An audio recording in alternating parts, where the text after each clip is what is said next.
एक दिवस जर घरातली बाई आजारी पडून झोपली, सगळ्यांचे चेहरे पाहण्यासारखे होतात, पाहण्यासारखे होतात. तुला म्हणजे हिला काही व्हायलाच नाही पाहिजे अशी यांची भावना, हिला काय व्हायला, ही सतत उभीच पाहिजे. तर वयाच्या 22-24च्या मुली खूप जाड दिसायला लागल्या, जी मी माझ्या याच्या बघण्यामध्ये नाही आल्या मुली. सगळ्या स्लिम आणि ट्रिम अशाच दिसल्या, कारण त्यांचं खाणं घरचं होतं. आपल्या मुलींची नॉर्मल डिलिव्हरी होण्याकडे मानसिकताच नाहीये. बरोबर. नॉर्मल नाही, मनाने वाटतं बरं का नॉर्मल व्हायला पाहिजे, मी करीन, पण त्याच्यासाठी जी सहनशक्ती लागते ती त्यांच्यात अजिबात नाही. डोक्याला तेल, कानात तेल, अंगाला तेल, मांडी, पाठ, पोट हे सगळ्याला तेल लावून द्यायचे. मग थोडा वेळ थांबून गरम पाण्याने आंघोळ करायची. म्हणजे कमीत कमी आठवड्याने एकदा अंगाला तेल लागत होतं, जे मसलच्या बळकटीसाठी आणि मसलच्या ताकदीसाठी अत्यंत आवश्यक आहे. आणि तू जगाला ओरडून सांगितलं पाहिजेस की there should be no caesarean in the world, असं मला सांगायचं, इतकं सांगायचं मला. तेव्हा त्याचा अभ्यास कर, नॉर्मल डिलिव्हरी कशी होते हे मला एक त्यांचं सांगितलेलं डोक्यात बसलंच गच्च माझ्या.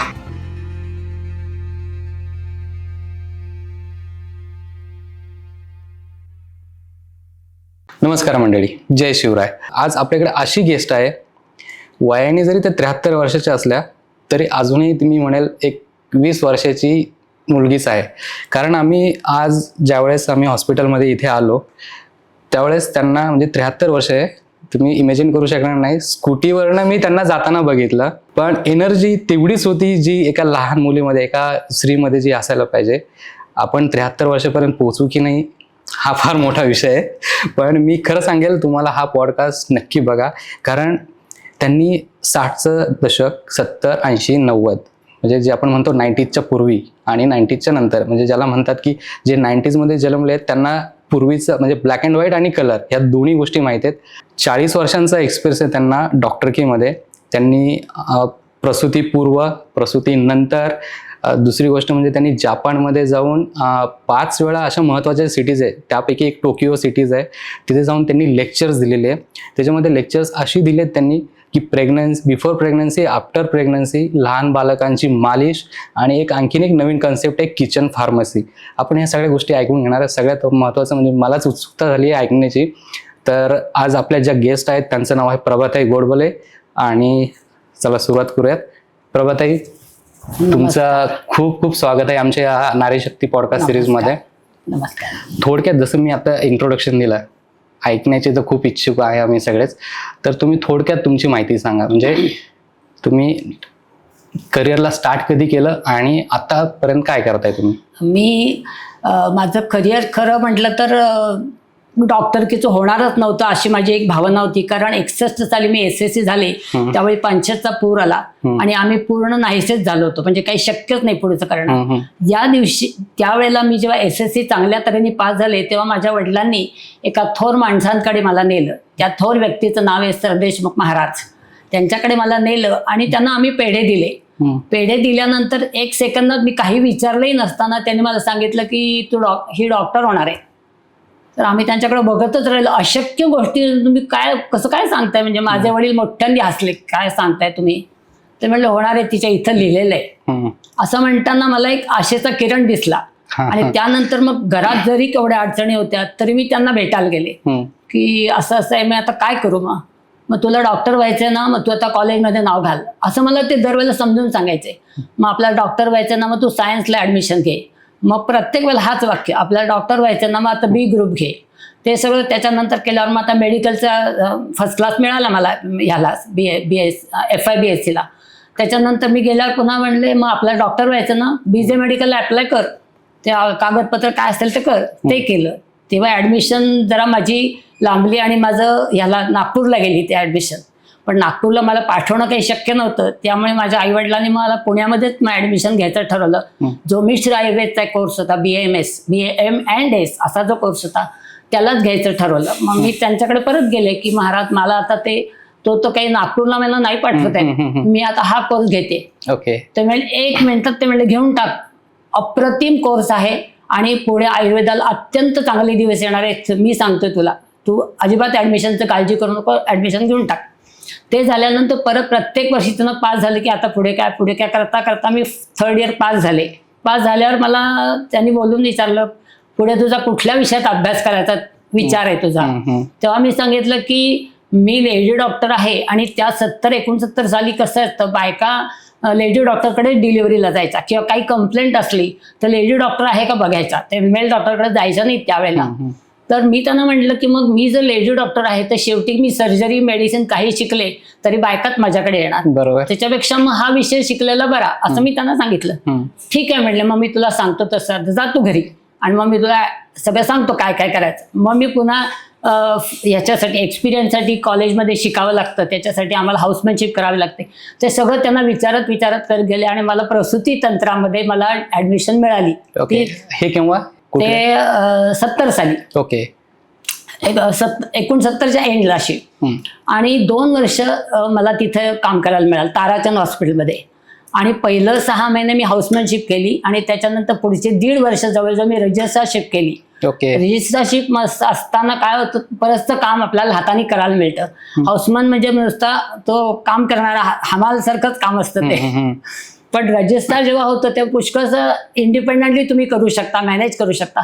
तसं मला 1.5 वर्ष करायला मिळालं. आणि तेव्हा ताराचंदमध्ये खूप डिलिव्हरीज व्हायच्या, खूप म्हणजे खूप डिलिव्हरीज व्हायच्या.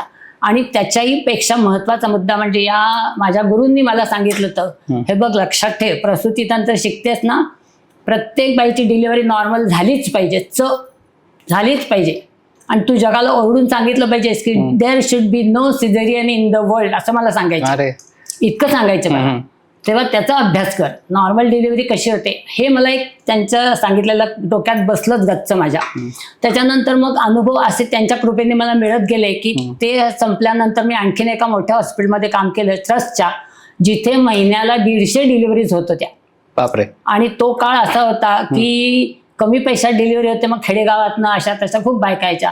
आणि 5वी 7वी 8वी 9वी 10वी केस अशा बायका डिलिव्हरी द्यायच्या. जुळं म्हणू नका, सगळे प्रकारच्या डिलिव्हरी तिथं मी पहिल्या 12 वर्षामध्ये. आणि तिथे मला इंडिपेंडेंटली सगळं करायला मिळालं. त्यामुळे डायग्नोसिस ज्याला म्हणतो ना आपण, ते मला खूप अनुभवाने करायला मिळालं. जसं डॉक्टरांनी सांगितलं की अनुभव, मुद्दा म्हणून मी इंट्रोडक्शनमध्ये तुम्हाला सांगितलं नाही की नॅचरल डिलिव्हरीसाठी डॉक्टर हे हा प्रसिद्ध आहेत. खरं तर आजकाल नॅचरल डिलिव्हरीचं प्रमाण म्हणजे मी तर म्हणेल 0.001 मध्ये असेल, कारण आजकाल सिझेरियनच खूप होतं. तर डॉक्टर मला ॲक्च्युली आपण मेन पॉईंट्सकडे येऊयात. आता विषय असा असतो की किशोरवयापासून मुलींना पाळीचा स्टार्ट होते. पण आता विषय असा आहे, अजूनही घराघरांमध्ये आपण कितीही मॉडर्न जरी झालो म्हणालो तरी ह्या विषयावरती कोणी जास्त बोलत नाही. बरोबर. सगळ्यात मुलीचं म्हणजे ज्या मुलीला पाळी येते, एकतर सगळ्यात तिचं बॉन्डिंग असतं तिच्या आईसोबत. म्हणजे काही केसेस अशा पण आहेत की बऱ्याच वेळा आईचं आणि मुलीचं कम्युनिकेशनच होत नाही या केसमध्ये.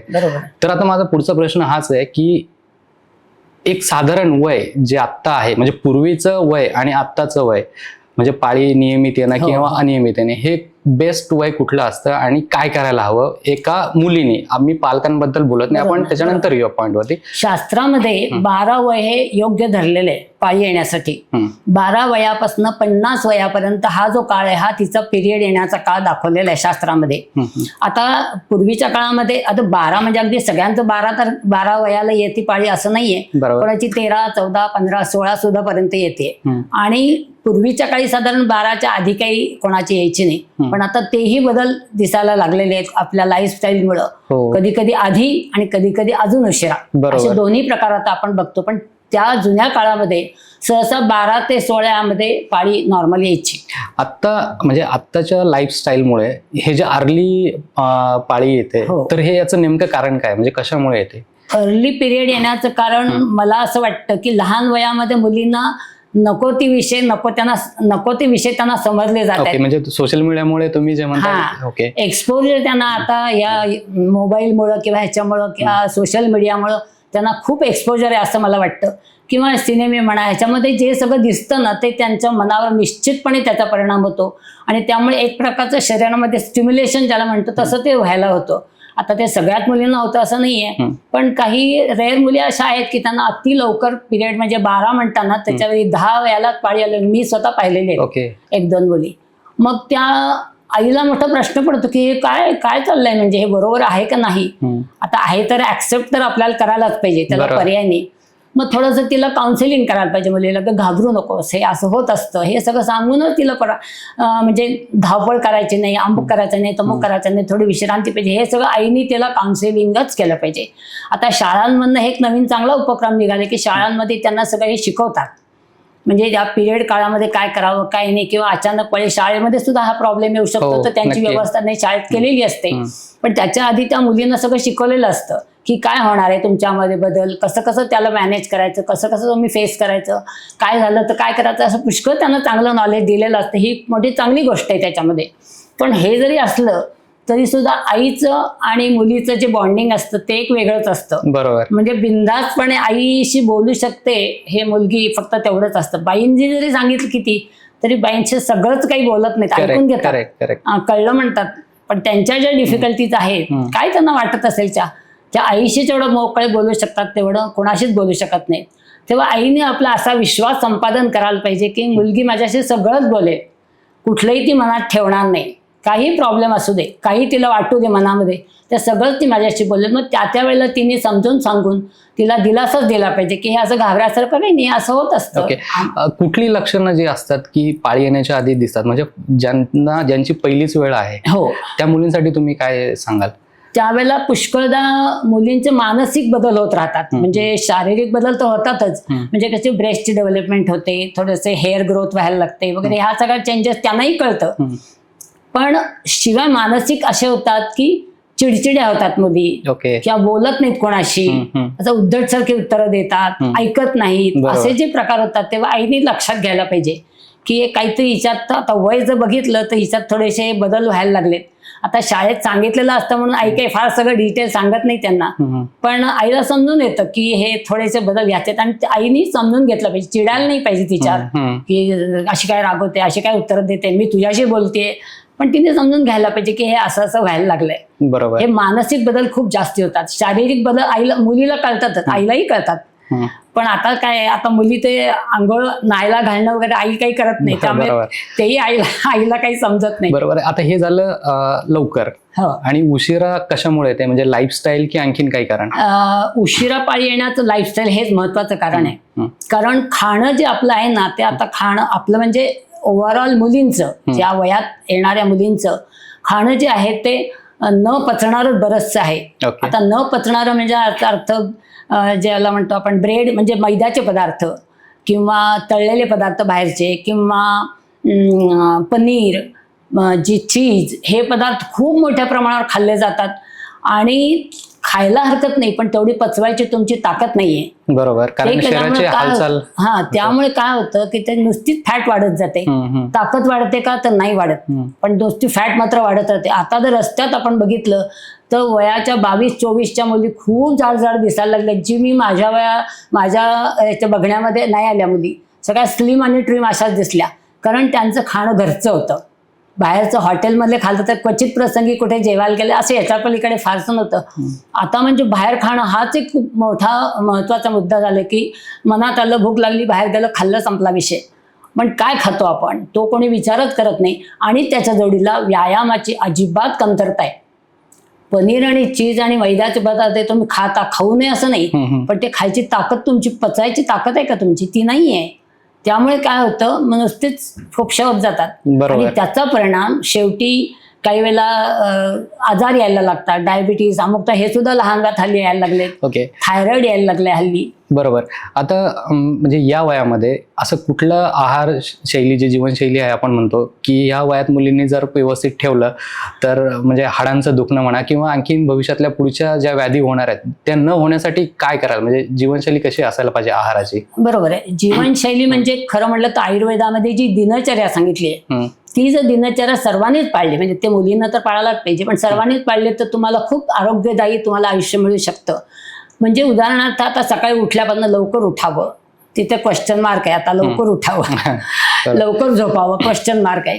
कारण मोबाईल बघत बघत मुली काय 12-1 वाजेपर्यंत काही पण झोपतात. सकाळी उठत 5ला उठणं कोणाला माहितच नाहीये, सूर्योदय झालेलं कोणाला पाहिलेलंच नाहीये. त्यामुळे तर उशिरा उठणं, म्हणजे इथपासून लाईफस्टाईल बदलत गेली तुमची. त्याच्यानंतर मग दुसरं महत्वाचं गोष्ट म्हणजे बाह्य स्नेहन. एक शरीर, या मुलींच्या वयाला स्नेहनाची खूप गरज असते. आपले जे स्नायू बळकट व्हायला पाहिजे. मग पुढचं आई कुठे बघते की हिची डिलिव्हरी होणार, हिचं लग्न होणार, हिची डिलिव्हरी होणार, ते सोपं व्हायला पाहिजे. बरोबर. पण पूर्वीच्या ट्रॅडिशन मध्ये ह्या गोष्टी आपोआप घातल्या होत्या की रविवारी केस धुण्याचा कार्यक्रम असा पूर्वी असायचा. म्हणजे आई केस धुवायची. आता मुली शॅम्पू लावतात, आपले धुतात, यांनी ड्रायरनी केस वाळवतात, विषय संपला. ते तर पूर्वी तसं नव्हतं. त्यामुळे आई न्हायला घालायची. त्याच्या न्हायला घालण्यापूर्वी पाटावर बसून रांगोळी काढायची आणि आई अंगाला तेल लावून द्यायची. हे मी अनुभवलंय स्वतः, पाहिलेलं आहे.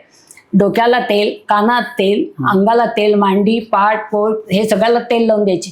मग थोडा वेळ थांबून गरम पाण्याने आंघोळ करायची. म्हणजे कमीत कमी आठवड्याने एकदा अंगाला तेल लागत होतं, जे मसलच्या बळकटीसाठी आणि मसलच्या ताकदीसाठी अत्यंत आवश्यक आहे, जे आपलं अजिबात केलं जात नाहीये. ते फार महत्वाची गोष्ट पूर्वीच्या काळात होती आणि आता नाहीये. हे आता ऍक्च्युली नसण्याचं कारण एक पण आहे, एकत्र कुटुंब पद्धती नसल्यामुळे तो एक सगळ्यात मोठा प्रश्न आहे. म्हणजे आई वडील दोघेही वर्किंग आहात, बरोबर, मुलांकडे वेळ द्यायला कोणाला वेळच नाहीये. कदाचित हे पण कारण असेल की ज्याच्यामुळे हे प्रॉब्लेम्स पण आता खूप जास्त वाढले. बरोबर आहे, हेच कारण आहे त्याचं. कारण आई वडिलांना त्या मुलांचं एवढं सगळं करायला वेळ, तेल कधी लावणार, आणि मुलांना सुद्धा ती सवय नाही आहे बरं का. त्यामुळे मुलांना हे तेल कसं अंगाला नको तेल असे चिडूनच बोलतात. म्हणजे तेल आवश्यक आहे हे पहिल्यापासून नकळत्या वयात जर केलं ना तर त्यांना ते सवय होते की हा लावायचं तेल. पण त्यांना नंतर जर तुम्ही एकदम सांगितलं की अंगाला तेल लाव आठवड्याने एकदा वगैरे, ते ऐकतच नाही. असं आहे. आणि ह्या ज्या सवयी आहेत ना, काही मुलांना, मुलींना विशेषतः, तर आईने खाण्याच्या विशेषतः सवयी या त्यांच्या आईवर जोपर्यंत डिपेंडंट आहेत त्या वयातच त्यांना त्या सवयी लावल्या पाहिजे. बरोबर. म्हणजे कसं की हे खाल्लंच पाहिजे. हे लहान मुलांना ऐकतात बरं का. जरा मोठी झाली 8 वर्षाची की ते ऐकत नाहीत. करेक्ट. त्याच्या आधीच्या वयामध्ये हे खाल्लंच पाहिजे. हे खाल्ल्यानंतर मी बोलणार नाही तुझ्याशी, मी मारणार नाही तुला, पण मी तुझ्याशी बोलणार नाही. आणि त्याच्या आधीच्या वयातली जी मुलं असतात त्यांना आईने न बोलणं हे भयंकर झोंबतं बरं का. भयंकर. म्हणजे ते रेस्टलेस होतात. आई बोलत नाही म्हणजे संपलंच सगळं. पुढची मुलं 8 वर्षाची मुलं म्हणतात नाही बोला ठीक आहे, त्यांना ते समजून घेतात. पण त्याच्या आतली मुलं, म्हणून आईनं सवयी ज्या लावायच्या असतात त्या आईवर जेव्हा डिपेंडंट मुलं आहेत खात्रीशी, तेव्हा हे खाल्लंच पाहिजे, हे आठवड्याने एकदा केलंच पाहिजे, हे इतक्या वेळा तर झोपलंच पाहिजे. अशा जर सवयी थोड्याशा धाकाने दाखवायच्या. आणि आता काय तुला आवडत नाही का, बरं मग दुसरं आपण भाजी करूया, असं बोललं जातं. बरोबर. ते नको करायला. बरोबर. आता या किशोरवयीन मुलींसाठी आपण जे आता डिस्कस केलं, सगळ्यात महत्वाचं आहे की मानसिक शांतता आणि तणावमुक्ती. याच्यासाठी आयुर्वेदिक कुठल्या पद्धती आहेत का जेणेकरून ह्या फेज मधनं जाताना त्यांना त्याचा फायदा होईल? आता मानसिक शांतता त्याच्यासाठी सुद्धा झोप फार महत्वाची आहे. ती झोप आजकाल मुलांना नीट मिळते असं काही मला सांगता येत नाही की शांतपणे झोप. बरोबर.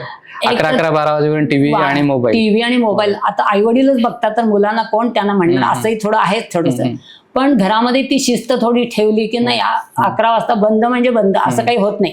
ते मुलं आपले मोबाईल बघत बसतात, आपलं उठायचं तेव्हा उठतो. आणि शाळा जायचं म्हणून उठतात आणि जातात शाळेत, नाही असं नाही. पण मग ती झोप नीट होत नाही. म्हणजे त्यांचं चिडचिड ज्याला म्हणतो ना आपण, ती व्हायला लागते. कारण झोपच नीट झाली नाही तर तुमची मानसिक शांतता राहूच शकत नाही. बरोबर. दिवसभर आपल्याला जे स्ट्रेस आहेतच, मुलांना आता जबाबदारी आहेतच, शाळेचा आपला अभ्यास केला पाहिजे, इतका नंबर आला पाहिजे, तमकं झालं पाहिजे.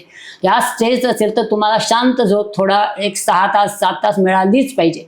ती आता मिळत नाहीये. मग ती आता घरच्यांनी कशी त्यांना कंपल्शन करायचं, तो थोड्या आई वडिलांची युक्तीच आहे ती. ओके. पॅरेंट्सनीच पुढाकार घेणं खूप गरजेचं आहे याच्यासाठी. दुसरी गोष्ट, आता काय होतं, आजकाल लग्न पण खूप उशिरा होत आहेत. एक तर वर्किंग असतात, लग्न उशिरा होत आहेत, त्याच्यामुळे प्रेग्नन्सीला पण खूप उशीर होतो. तर याबद्दल तुम्ही काय सांगाल? म्हणजे याचे भविष्यात काय परिणाम किंवा दुष्परिणाम होऊ शकतात हे सगळं उशिरा होण्यामुळे? दुष्परिणाम म्हणजे काय होतं की बाईचं पाळी सुरू झाली 12 वर्षापासून, त्यानंतर 50ला संपते हे जर आपण म्हणलं तर तिचा सगळ्यात चांगला पिरियड असतो तो 25-26 वयापर्यंत उत्तम पिरियड असतो की जेव्हा मूल झालं तर ती चांगल्यापणाने करू शकते, डिलिव्हरी नॉर्मल होऊ शकते, हे सगळं फॉलो करू शकते. पण आता करिअर ह्या विषयामुळं 30 पर्यंत तर शिक्षणच चाललेलं असतं. शिक्षण झाल्यानंतर पुन्हा आपण जर, म्हणजे मी पेशंटला सांगायची की मग आता लग्न झालंय ना, मग आता मूल होऊ दे लवकर, नाही सेटल व्हायचं आम्हाला, हे उत्तर असतं. सेटल व्हायचे. मग सेटल व्हायचं म्हणजे काय नाही, त्या घर घ्यायचंय, ते गाडी घ्यायची, त्याचे हप्ते आहेत, त्याचा अमके तमके. मग ते 2 वर्ष होतं. ते 2 वर्ष झाल्यानंतर मग हे 32व्या वर्षी हे विचार करतात की आपल्याला आता मूल व्हायला पाहिजे. बरोबर. मग मात्र धावपळ डॉक्टरकडे करायचे, मग हे तपासणं कर, काही पण करायची तयारी. पण ते वय थोडंसं जसं पुढे जातं तसं तसं तुमची फर्टिलिटी आपोआपच कमी व्हायला लागते ना. ओके, म्हणजे बेस्ट रिप्रोडक्टिव्ह एज कोणतं असतं स्त्रीचं सगळ्यात महत्वाचं? 16-18 आता आपण याच लिगली वय धरले म्हणून 16 ते 25 हे एकदम बेस्ट रिप्रोडक्टिव्ह हे आहे. म्हणजे पुढे होत नाही असं नाही, 30 पर्यंत होऊ शकतं, पण मग डिलिव्हरीला थोडासा मग प्रॉब्लेम येऊ शकतो असं विचार. पण 30 पर्यंत व्यवस्थित प्रेग्नन्सी राहू शकते, व्यवस्थित डिलिव्हरी होऊ शकते, व्यवस्थित पुढचा कार्यक्रम सगळा व्यवस्थित होऊ शकतो. ओके, आता सगळ्यात महत्वाचं तुम्ही 90च्या आधी पण बघितलेलं आणि 90च्या नंतर पण. हो. तर दोन्हीमध्ये ज्यावेळेस तुम्ही आता बघता मागे वळून आणि आता काय फरक वाटतो याच्यामध्ये? तो फरक म्हणजे मुलींची नॉर्मल डिलिव्हरी होण्याकडे मानसिकताच नाहीये. बरोबर. नॉर्मल नाही, मनाने वाटतं बरं का नॉर्मल व्हायला पाहिजे, मी करीन, पण त्याच्यासाठी जी सहनशक्ती लागते ती त्यांच्यात अजिबात नाहीये. आणि अजिबात नसण्याचं कारण 2 आहेत. एक तर त्यांची लाईफस्टाईल अशी आहे की त्यांच्या मसलची जी पेन सहन करण्याची ताकद आहे ती त्यांची संपलेलीच असते. बरोबर. पण त्याच्यासाठी आपण प्रयत्न कधीच केलेला नसतो. हा लवचिक व्हावेत मसल, त्याच्या सहनशक्ती, आपल्याला पेन सहन करायची ताकद राहावी, यासाठी आपण कधीही प्रयत्न करत नाही, कारण तो आपला ध्येय नाहीच आहे. आजकाल ध्येय करिअर करिअर करिअर असं ध्येय आहे. डिलिव्हरी आणि एक मूल होणं हे ध्येयच नाही राहिलेलं. मग हे सगळं झाल्यावर जमलं तर एक मूल पाहिजे, ते पाहिजे मात्र एक. हा, आता नॉर्मल डिलिव्हरीसाठी पूर्वी तर सगळ्या नॉर्मल डिलिव्हरी व्हायच्या, त्यासाठी त्यावेळेसच्या स्त्रिया काय करत होत्या किंवा त्यांचे फॅमिली काय करत होते याच्यासाठी? त्या वेगळं काहीच करत नव्हत्या खरं म्हटलं तर. म्हणजे घरातले जे नॉर्मल हालचाली आहेत त्याच तेवढ्या करत होत्या. त्यांना बेड रेस्ट असे काही घरातली मोठी बाई सांगायची नाही, झोपून राहा, काय नाही होतंय, प्रेग्नन्सी असते, आम्हाला माहिती, तू काय सांगू नको, चल मोकाट्याने काम कर असं. आणि त्या कामांमध्ये घरातली जी कामं होती पूर्वी ती जास्ती करून उठा बैशा करण्याची कामं होती. म्हणजे खालीच होतं ना सगळं. मग धुणं धुवायचं तरी खाली बसून करायचं, भांडी घासायची तरी खाली बसून करायचं. ती जी पोझिशन आहे बसण्याची ती डिलिव्हरी होण्यासाठी खूप अत्यंत महत्वाची पोझिशन आहे. ओके. पण पूर्वीच्या प्राचीन काळी जी डिलिव्हरी करत होते ती या पोझिशन मध्ये बसून झोपून डिलिव्हरी करत नव्हते. आता आपण टेबलावर डिलिव्हरी करतो. पूर्वीच्या प्राचीन काळामध्ये 2 विटा ठेवायचे, त्याच्या स्क्वॅटिंग पोझिशन मध्ये बाई बसायची आणि पुढे एक खांब, घरामध्ये खांब असायचे पूर्वी, त्याला तिने धरून घट्ट असं म्हणजे जोर जो काही आपण द्यायला पाहिजे तो तसा ते देत होते. तर ती पोझिशन डिलिव्हरीची आहे ही तशी आहे ज्या आपल्या घरातल्या कामामध्ये पोझिशन आपोआप मिळते आपल्याला. त्यामुळे आपले स्नायू जे असतात, पेल्विक मसल्स किंवा पाठीचे, कमरेचे, मांडीचे, पायाचे हे जे मसल्स असतात तेवढ्या ताकद त्याच्यात आपोआप निर्माण होते. साधं स्वयंपाक करताना बाईला 50 वेळा उठावं लागतं, बसावं लागतं, उठावं लागतं, बसावं लागतं. त्यामुळे गुडघे, मांड्या, कंबर हे सगळे जे आहेत मसल ते ताकदीवानच होतात. ओके. त्याच्यानंतर घरात भांडी घासणं, धुणं हे सुद्धा बसूनच करावं लागतं. ते काय उभ्यानी काय ओट्यावर करत नव्हत्या, खाली बसून करत होत्या. त्यामुळे आपोआप लाईफस्टाईल अशी होती की प्रसूतीसाठी अत्यंत योग्य असे त्यांना ते ट्रेनिंग मिळत होतं. ओके. आता शहरांमध्ये तर फ्लॅट सिस्टम आलेली आहे, इव्हन आता खेड्यागावांनी पण आपण उभे किचन आहेत. तर आत्ताच्या म्हणजे काही मुलींना म्हणजे इच्छा खूप असते की माझी नॉर्मल डिलिव्हरी व्हावी किंवा त्यासाठी त्या प्रयत्न पण करत असतात. पण ह्या गोष्टी आता जसं तुम्ही म्हणाला की खांबाला धरून त्यावेळेस हे केलं जायचं किंवा भांडे धुणं, आता वॉशिंग मशीन आहे एक म्हणा किंवा सगळ्या आधुनिक गोष्टी आहेत, त्याच्यामुळे त्यांचा ताण कमी झालाय, म्हणजे मदत तर होते. पण आता याच्या व्यतिरिक्त आणखीन काय करू शकतात की जेणेकरून त्यांची नॉर्मल डिलिव्हरी होईल? त्यांनी रोज एक्सरसाइज करायला पाहिजे. आणि हा असं नाही की आता प्रेग्नन्सी राहिले मग आता मी एक्सरसाइज करणं असं नसतं. ही मुलगी वयात आली की तिच्याकडनं एक्सरसाइज कुठला तरी आईने करूनच घ्यायला पाहिजे. म्हणजे तिला ते आता जिम म्हणतात तुम्ही, पण जिमची काही गरज नसते. आम्ही ऍक्च्युली आता त्याच्याकडेच येणार होतो. म्हणजे एक्सरसाइज म्हणजे जिम मध्ये पाठवायचं की घरीच काही करायचं? साधा सूर्यनमस्कार हा इतकं उत्कृष्ट व्यायाम कुठलाच नाही असं माझं स्वतःचं मत आहे. काही योगासनं सुद्धा आहेत, नाही असं नाही, पण योगासनं म्हणजे कसं त्याला एक कोणीकडे शिक्षक चांगला पाहिजे, त्याच्याकडे शिक्षून योगासनं खूप चांगली आहेत, त्याच्याबद्दल वाद नाही. पण साधा सूर्यनमस्कार जे आम्ही लहानपणी शाळेत शिकलेलो तो जो सूर्यनमस्कार 12 कमीत कमी घातल्याशिवाय जेवायला देणार नाही असं बोललं आईने, तर ती सवय लागेल. आणि घरात सगळे जर व्यायाम करत असतील तर आपोआप मुलांना ती सवय लागते. मुलं तुमचं अनुकरण चांगलं करत असतात. पण घरात व्यायाम होतो की नाही आपल्याला माहित नाही. पण निदान मुलीला ते सांगायचं की व्यायाम केल्याशिवाय घरात येऊ नकोस. नाही तर मुलींना तुम्ही मैदानी खेळ खेळायला पाठवा. नमस्कार घराला असं मी म्हणते ठीक आहे नको, पण तुम्ही मैदानी खेळ खेळायला पाठवा मुलींना. मुलींना जर मैदानी खेळ खेळले तर याच्यामध्ये हा जो व्यायाम आपण अपेक्षित आहे तो आपोआप त्यांना चांगला होतो आणि त्याची ताकद भरपूर चांगली येते. दुसरी गोष्ट त्यांची मानसिकता सुद्धा चांगली होते. मैदानी खेळ जेव्हा खेळतात ना मुलं मुली कोणी असू दे, त्यांची मानसिक त्यात एकदम सोशल व्हायला लागतात. सगळ्यांमध्ये शेअरिंगची त्यांची एक तयारी असते. अपयश पचवण्याची त्यांना एक सवय होते. बरोबर. ऍक्च्युली आजकाल अपयश पचवण्याची ताकद नाहीच लहान मुलांमध्येच नाहीये. लहान मुलं ते नाही म्हणलं की त्यांना डोकं फिरतं, त्यांना मग काही पण करू शकतात. आणि मग आई वडील घाबरतात की याला नाही दिलं आपण तर काय करेल हा आता, मग आज म्हणून द्या, असं ते आता विशेष सर्कल व्हायला लागलंय. त्याच्यापेक्षा थोडंसं मुलांना, आणि काय होतं आजकाल एक मुलं असतं त्यामुळे आई वडील पण त्यांना खूप शॉवरिंग करतात. बाजारात नवीन खेळणं दिसलं लगेच आणून दिलं, बाजारात अमुक दिसलं की पहिले कपडे आहेत का नाही लगेच आणून दिले. त्यांना माहित होतं मग ते तेव्हा मागतात मला अमुक अमुक घेऊन द्या. जर आई वडील नाही म्हणलं तुमच्याकडे पैसे आहेत की द्या की मला आणून, आता ते काय पैसे माहितीये कारण ते तुम्ही आपण आणून देता ना त्यांना विचारल्याशिवाय किंवा मागितल्याशिवाय. नाही माझ्या बाळाला बरोबर आहे देवं असं नाही, पण त्यांना ती पण आता नाही मिळणार, देईन मी, मला सवय झाली की देईन असं तरी म्हणायला शिकवा. बरोबर. ते तर नाहीच, एकच मूल आहे म्हणून लाड लाड लाड म्हणून त्यांना काय म्हणेल ते आणून द्यायचं, मग ते आपल्याच बोमऱ्यांसारखं आपल्याच अंगावर येतं. बरोबर.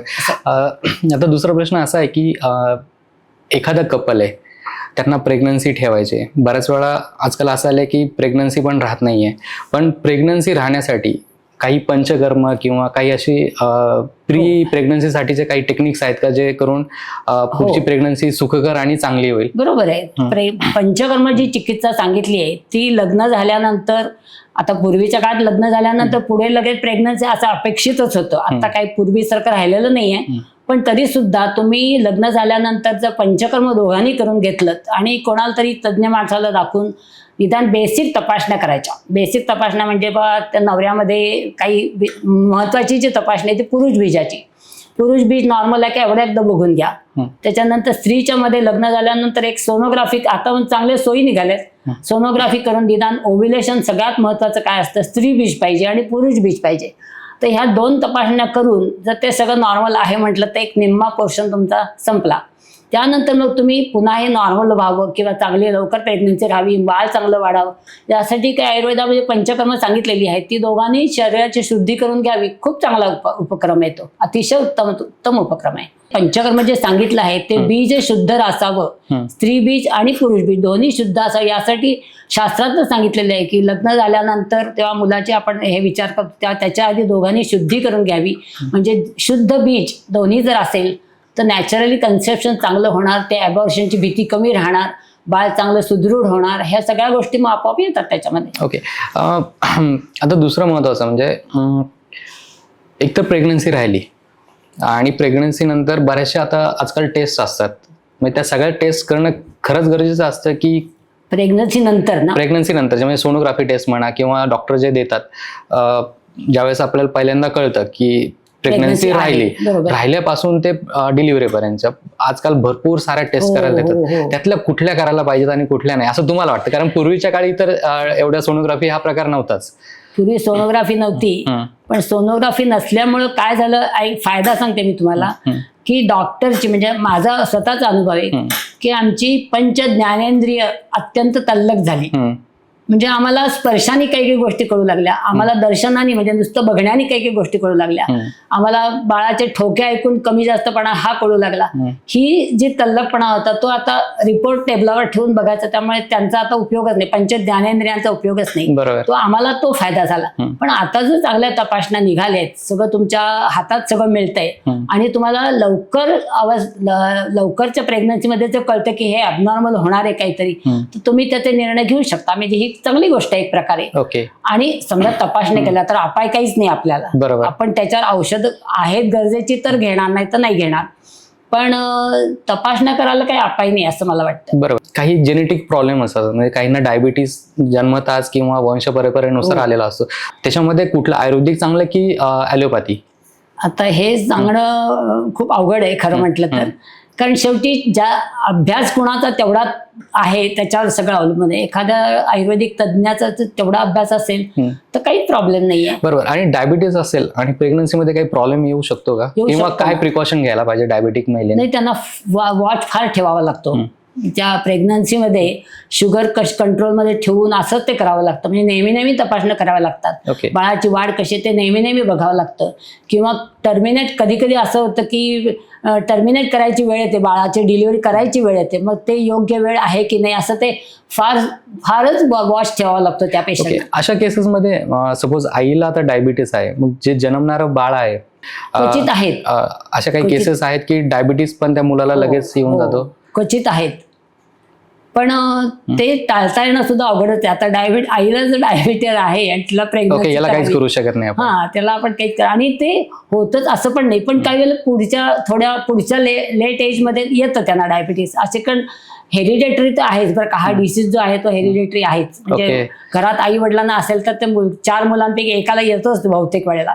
तिघांना नाही येणार पण एकाला येतो, असं ते आहे नक्की. ओके. आता दुसरी गोष्ट, व्हिटॅमिन डेफिशियन्सी, हो. म्हणजे B12 म्हणा किंवा D3 म्हणा कॅल्शियमच्या, ह्या तर सामान्यतः ह्या लक्षणं दिसतातच, किंवा याच्या व्यतिरिक्त आणखीन कुठली लक्षणं असतात की ज्याच्यामुळे महिलांना मोस्टली जास्त त्रास होतो, आणि हे टाळायचं असेल तर आपण काय करू शकतो?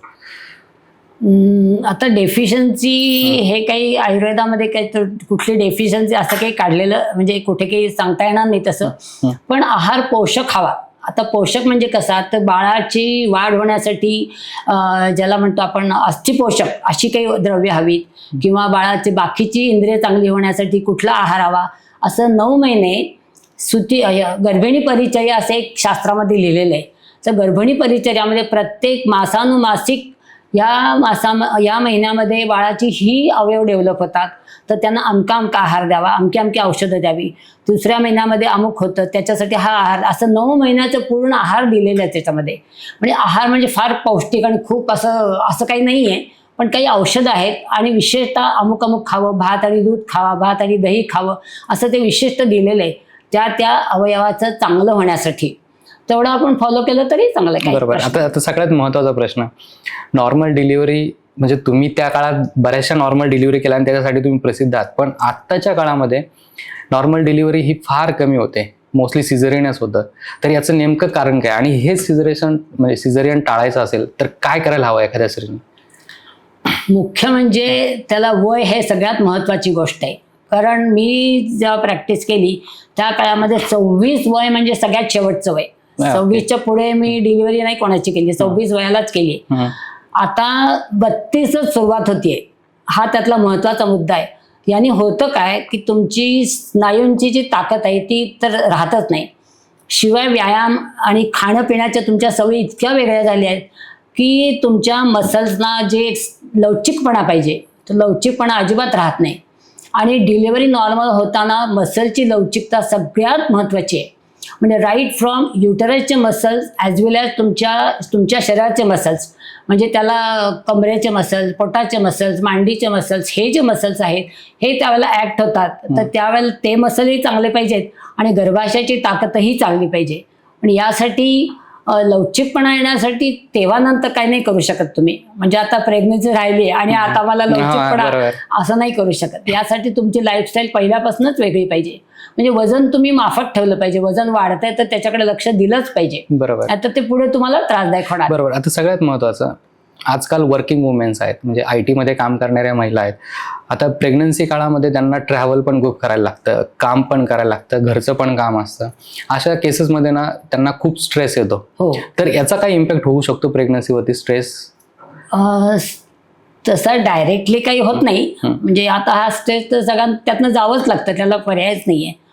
डिलिव्हरीमध्ये काही प्रॉब्लेम येतोय अशातला काही भाग नाहीये, पण तिची क्षमता कमी होते. त्यामुळे क्षमता कमी म्हणजे कसं, थकूनच जाते ती बाई, मानसिक आणि शारीरिक दोन्ही थकून जाते. कारण ही तारेवरची कसरत आहे, घरातल्याही जबाबदाऱ्या सांभाळायच्या, ऑफिसच्याही जबाबदाऱ्या सांभाळायच्या, आणि ऑफिसची असं मोठं लोड असतं त्यांच्या डोक्यावर. त्यामुळे ते मानसिकरित्या त्या खूप हे झालेले असतात, एक्झॉस्ट झालेले असतात.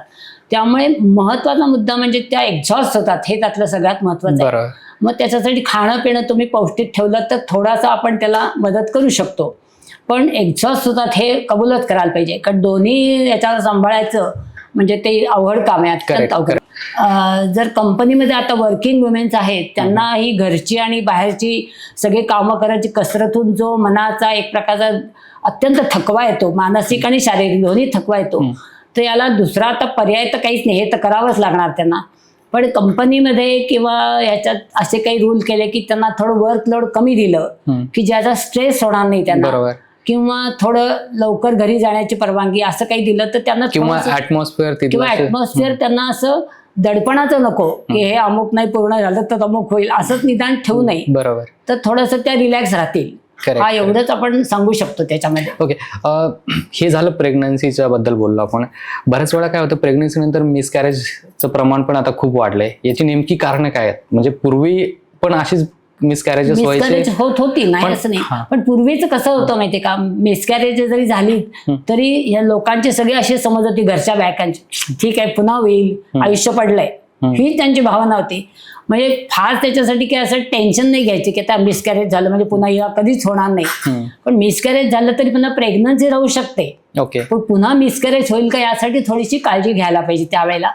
त्या आता मिसकॅरेज होण्याच्या कारणामध्ये सुद्धा म्हटलं तसं बीज दोष जर असेल तरी सुद्धा हे होऊ शकतं. ओके. दुसरी गोष्ट, गर्भाशयाची धारणा शक्ती जी आहे ती जर कमी असेल तरी मग मिसकॅरेज होऊ शकतात. त्यासाठी गर्भाशय म्हणून ना पंचकर्म आपण करून घ्या म्हणतो ते त्यासाठी आहे की गर्भाशयाची सुद्धा शुद्धी व्हायला पाहिजे, गर्भाशयाची ताकद चांगली राहायला, धारणा शक्ती चांगली राहायला पाहिजे, बीज दोष असायला नको. आणि काही वेळेला असं असतं की abnormality in the uterus itself असं जर असतात, आतमध्ये काही ॲबनॉर्मॅलिटीज असतात तर त्याला पण आपण त्याला काही पर्याय करू शकत नाही. त्यामुळे मिसकॅरेज होण्याची एक भीती असते. किंवा शारीरिक आजार काही बायकांना असतात. आता याच्या प्रेग्नन्सी राहिली पण ब्लड प्रेशर आहे खूप मोठ्या प्रमाणावर, किंवा डायबिटीस आहे, किंवा दुसरे कुठले आजार आहेत, अशा वेळेला मग मिसकॅरेजची भीती जास्तच राहते त्यांना. पहिलं मिसकॅरेज झालंय आणि नंतर प्रेग्नन्सी ठेवायची, साधारण किती ड्युरेशन मध्ये जाऊन द्यायला हवं? साधारण एक 3-4 सायकल तरी नॉर्मल येऊन गेली मग थोडंसं प्लॅन करू प्रेग्नन्सी घ्यायला काही हरकत नाही. ओके. पण 3-4 सायकल नॉर्मल म्हणजे एक 6 महिन्याचा पिरियड जरी मध्ये शिल्लक राहिला तरी पुन्हा प्रेग्नन्सीचा चान्स घ्यायला काही हरकत नाही. ओके. आता सगळ्यात महत्वाचं, ह्या नॅचरल डिलिव्हरीसाठी का फेमस आहेत? आणि जपान यांना 2001 ते 2016 मध्ये 5 ते 6 वेळा बोलवलं होतं. ते आता थोडंसं आपण ऐकून घेऊया, खूप इंटरेस्टिंग गोष्ट आहे. डॉक्टर, तुम्ही 2001 ते 2016 मध्ये जपानला तुम्हाला बोलवलं होतं. म्हणजे एक तर त्याच्यात आहे किचन फार्मसी, हे माझ्यासाठी एक नवीनच टर्म आहे, थोडीशी ती तुम्हाला पण माहित असेल पण आपण डॉक्टरांकडनं जाणून घेऊया. म्हणजे तुम्ही किचन फार्मसाठी तुम्हाला बोलवलं. दुसरी गोष्ट सुतिका परिचर्या. हा, त्याच्यानंतर तुम्ही बिफोर प्रेग्नन्सी, आफ्टर प्रेग्नन्सी, बाळाची मालिश, हे काय जरा थोडंसं सांगा. म्हणजे त्यांच्याकडे ना जपानमध्ये अंगाला तेल लावणं ही क्रिया अजिबातच नाहीये. ओके. म्हणजे तेल म्हणलं की ते असे 10 पावलं मागे सरतात, तेल नको रे बाबा असं. तर ते जेव्हा आमच्याकडे ट्रीटमेंटसाठी यायला लागले तेव्हा पंचकर्म करताना तेलाचं तर मालिश करावंच लागतं. त्यामुळे तेव्हा ते ऍक्सेप्ट केलं त्यावेळेला. त्याच्यानंतर मग त्यांनी इंटरेस्ट उत्पन्न झाला की काय होतं नेमकं. तेव्हा एक पेशंट आमच्याकडे इथे या संस्थेमध्ये पंचकर्म करायला आली होती आणि लकीली ती नर्स होती. त्या नर्सनी मला विचारलं आणि तेव्हा ती एकटीच, मग मी दुपारी तिला भेटायला जायची, कसं आहे काय जनरल आपलं. तर ती म्हणली, डॉक्टर तुम्ही डिलिव्हरीज वगैरे केल्यात तर तुम्ही बेबी मसाज हे तुम्ही मला सांगू शकाल का, कारण तुमच्याकडे ते बेबी मसाज असं ऐकलंय मी. तर म्हणलं मी तर म्हणलं बेबी मसाज मध्ये काय सांगायचं असं. मी आपल्याकडे कसं होतं ते इतकं घराघरात होतं की त्याचा एक मोठा विषय आहे असं माझ्या डोक्यातच नाही आलं. मी म्हणलं बेबी, तर ठीक आहे सांगेन मी तुला. मग मी थोडा अभ्यास केला, म्हणजे हिला सांगायच्या दृष्टीने म्हटलं तर मग कसं झालं, मग तेलाचे गुण काय आहेत, त्याचा आपल्या शरीरावर काय परिणाम होतो, ते लहान मुलाला केलं तर लहान मुलाची काय काय चांगले इफेक्ट्स आपल्याला दिसतात, हा मी थोडा अभ्यास केला. आणि प्रत्यक्ष मध्ये ते आमच्याकडे एक लहान मूल जन्माला आलं होतं, 1.5-2 महिन्याचंच होतं. तर त्याला मी आणून तिला प्रत्यक्ष त्या बाळाला बेबी मसाज करून दाखवलं. त्याच्यानंतर आपण घरगुती याच्यामध्ये जसं डाळीचं पीठ आणि साबण नाही लावत पूर्वीच्या बायका, म्हणजे आता लावतात, पण पूर्वी आपण डाळीचं पीठ आणि हळद लावायचो आणि मग बाळाला आंघोळ कशी घालायची हे सगळं मी तिला करून दाखवलं. हे करून दाखवल्यानंतर त्यावेळेला तिने त्याचा व्हिडिओ काढून घेतला. मग तिला इंटरेस्ट होता विचारायला, ती नर्स होती ना, त्यामुळे तिला इंटरेस्ट होता. आणि मी तिला सगळं शास्त्र सांगितलं म्हणजे हे काय आमच्या ट्रॅडिशनल जरी असलं तरी त्याच्यामागे शास्त्र आहे. काही आंधळेपणाने बायका नाही करत. त्याच्यामागे मोठं शास्त्र आहे. तेलाचे गुण काय आहेत ते तिला सांगितले, त्याचा आपल्या शरीरावर काय परिणाम होतो ते तिला सांगितलं, म्हणजे मुलांच्या वाढीला कसं आवश्यक आहे ते सांगितलं, झोप कशी चांगली लागते मुलांना ते सांगितलं. म्हणल्यावर तिने त्याचा व्हिडिओ काढला आणि तो व्हिडिओ घेऊन ती तिच्या नर्सेस असोसिएशन मध्ये गेली. असोसिएशन मध्ये गेल्यावर तिने दाखवलं की मी अशी गेले होते आणि तिथे एक डॉक्टर मला भेटल्या आणि त्यांनी मला बेबी मसाज शिकवलं, म्हणजे दाखवलं. तर मी त्याचा व्हिडिओ काढून आणलाय, तुम्हाला दाखवते. तो व्हिडिओ पाहिल्यानंतर त्या बायका एकदम ओरडल्याच, काय सांगतेस काय असं म्हणल्या. मग त्या म्हणलं की तू ऐकलंस पण मग आम्हाला कसं बघायला मिळणार, तू बघून आलीस सगळं, मग आपण तू असं कर ना, त्यांना आपल्याकडे बोलव म्हणजे आम्ही सगळेच हे बघू शकतो. असा तो विषय झाला. मग पहिल्या वेळेला तिने जेव्हा मला सांगितलं की जाताना पुढच्या वेळेला तिने आमचे डॉक्टर जपानला जातात पुष्कळ, सर देशमुख सर, तर ते गेले असताना त्या नर्सनी त्यांना भेटून सांगितले की सर आम्ही प्रभाताईंना इकडे बोलवायचं म्हणतोय तर त्या येतील का आमच्याकडे हे दाखवायला. तर तेव्हा सर म्हणले की ठीक आहे, पुढच्या वेळेला मी येईन तेव्हा त्यांना घेऊन येईन मी. असं ते सुरुवात झाली. मग त्यावेळेला मी गेले त्यावेळेला त्यांना बेबी मसाज दाखवलं. तर त्या म्हणले एक बेबी आणू का तुमच्यासाठी हे करायला. म्हटलं बेबी नका आणू, कारण ते बेबी माझ्या ओळखीचं नाही. आता ते रडायला लागलं तर मला तुमच्या भाषेत काय बोलता येत नाही, तेव्हा तुम्ही बेबी नका आणू. पण मी मग भावली आण म्हटलं तू एक, तर चांगली मोठी अशी भावली आणली.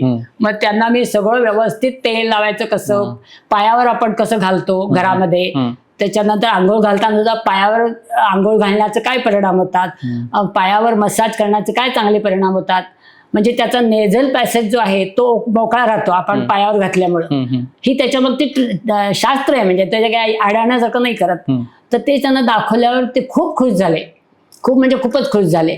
मग त्याच्यानंतर मग तो विषय निघाला की बाळांना मग आता औषधं काही लागतात, मग आम्ही बाळांना औषधं काय द्यावी. तर आमच्याकडे तर काही औषधं आम्ही ॲलोपॅथीचे औषध देतो, पण आयुर्वेदिक औषध आमच्याकडे ठेवू म्हणलं तर आमच्याकडे मिळत नाहीत. मग तुम्ही आम्हाला असं काही सांगू शकाल का की घरामध्ये आहेत असंच काही औषधी उपचार. तर म्हणलं आमच्याकडे हेच आम्ही करतो, आम्ही काही लगेच डॉक्टरकडे धावत जायचं नाही, पूर्वी आता जातात. ओके, आपलं आयुर्वेद आणि त्यांचं आयुर्वेद साम्य आहे त्याच्यामध्ये की नाही, त्यांच्या आयुर्वेद मध्ये आपण नेलेलाच आयुर्वेद, त्यांचं वेगळं नाहीये. ओके, आपण शिकवतो तेच त्यांना आयुर्वेद. तेच म्हणजे सरदेशमुख सर जातात ना तेव्हा ते नाडी परीक्षा करतात, पेशंटना औषधं देतात आणि ते त्यांना औषधं पाठवतात, कारण तिथे त्यांना अशी औषध मिळू शकत नाही. बरोबर, पण ते त्यांना फायदा होतोय, लक्षात येते, चांगलं आहे. तर मग पंचकर्म करायला आपल्याकडे येतात.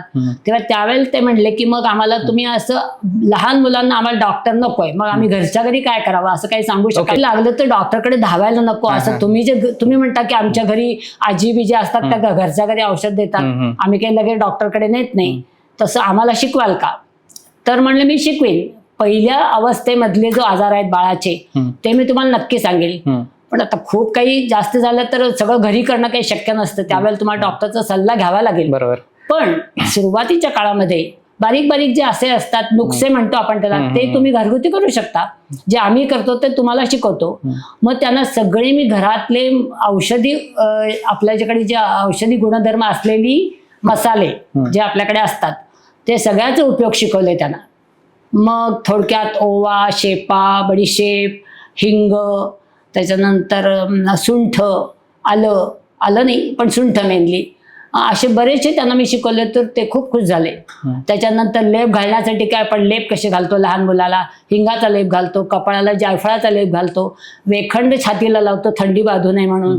कोरडंच आहे वेखंड, ते का लावायला काही प्रॉब्लेम नाही आहे. तेव्हा ते त्यांना शिकवलं की तुम्ही नुसतं कपाळावर आणि इथे असं जर लावलं तर तुमच्याकडे तर थंडी आमच्यापेक्षा खूप प्रमाणात जास्ती असते, तर ते तुम्हाला बाधणार नाही बाळाला.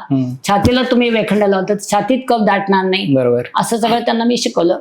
आता तुम्ही जपानमध्ये होतात तर तिकडची डिलिव्हरी, प्रेग्नन्सी डिलिव्हरी आणि इंडियामध्ये, आता इंडियामध्ये तर मोस्टली सिझरिनच होतं, तर तिकडे पण सिझरिनचं प्रमाण आहे का नॅचरल डिलिव्हरीला प्रेफर करतात? नाही आहे, त्यांच्याकडे सुद्धा आहे सिझरिनचं प्रमाण. म्हणूनच त्यांना इंडियाकडे ते आशेने बघतात की इंडियामध्ये नॉर्मलच डिलिव्हरी होते आणि आमच्याकडे होत नाही. त्यांच्याकडे सुद्धा नर्सेसची अशी हॉस्पिटल्स आहेत की नर्सेस त्या नॉर्मल डिलिव्हरी करू शकतात. ओके, आणि जर त्यांना पुढे प्रॉब्लेम आला तर ते लगेच त्या हॉस्पिटलमध्ये जाऊ शकतात, त्यांचं सिझेरियन काय जे पुढचं करायचं ते करू शकतात, एवढी त्यांना गव्हर्नमेंटनी परवानगी दिलेली आहे. म्हणजे त्या सेफली गर्भिणीला नेऊ शकतात तिकडे.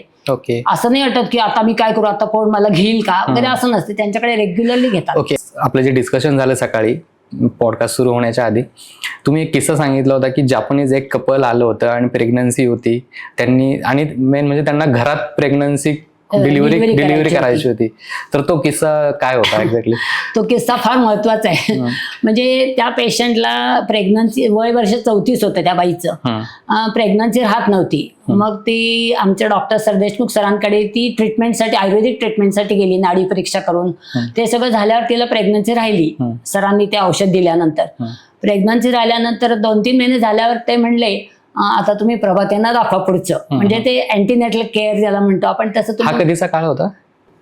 2003-4 वगैरे असेल. ओके. आता तो मुलगा 18-20 वर्षाचा झालाय, म्हणजे कल्पना करा. ओके.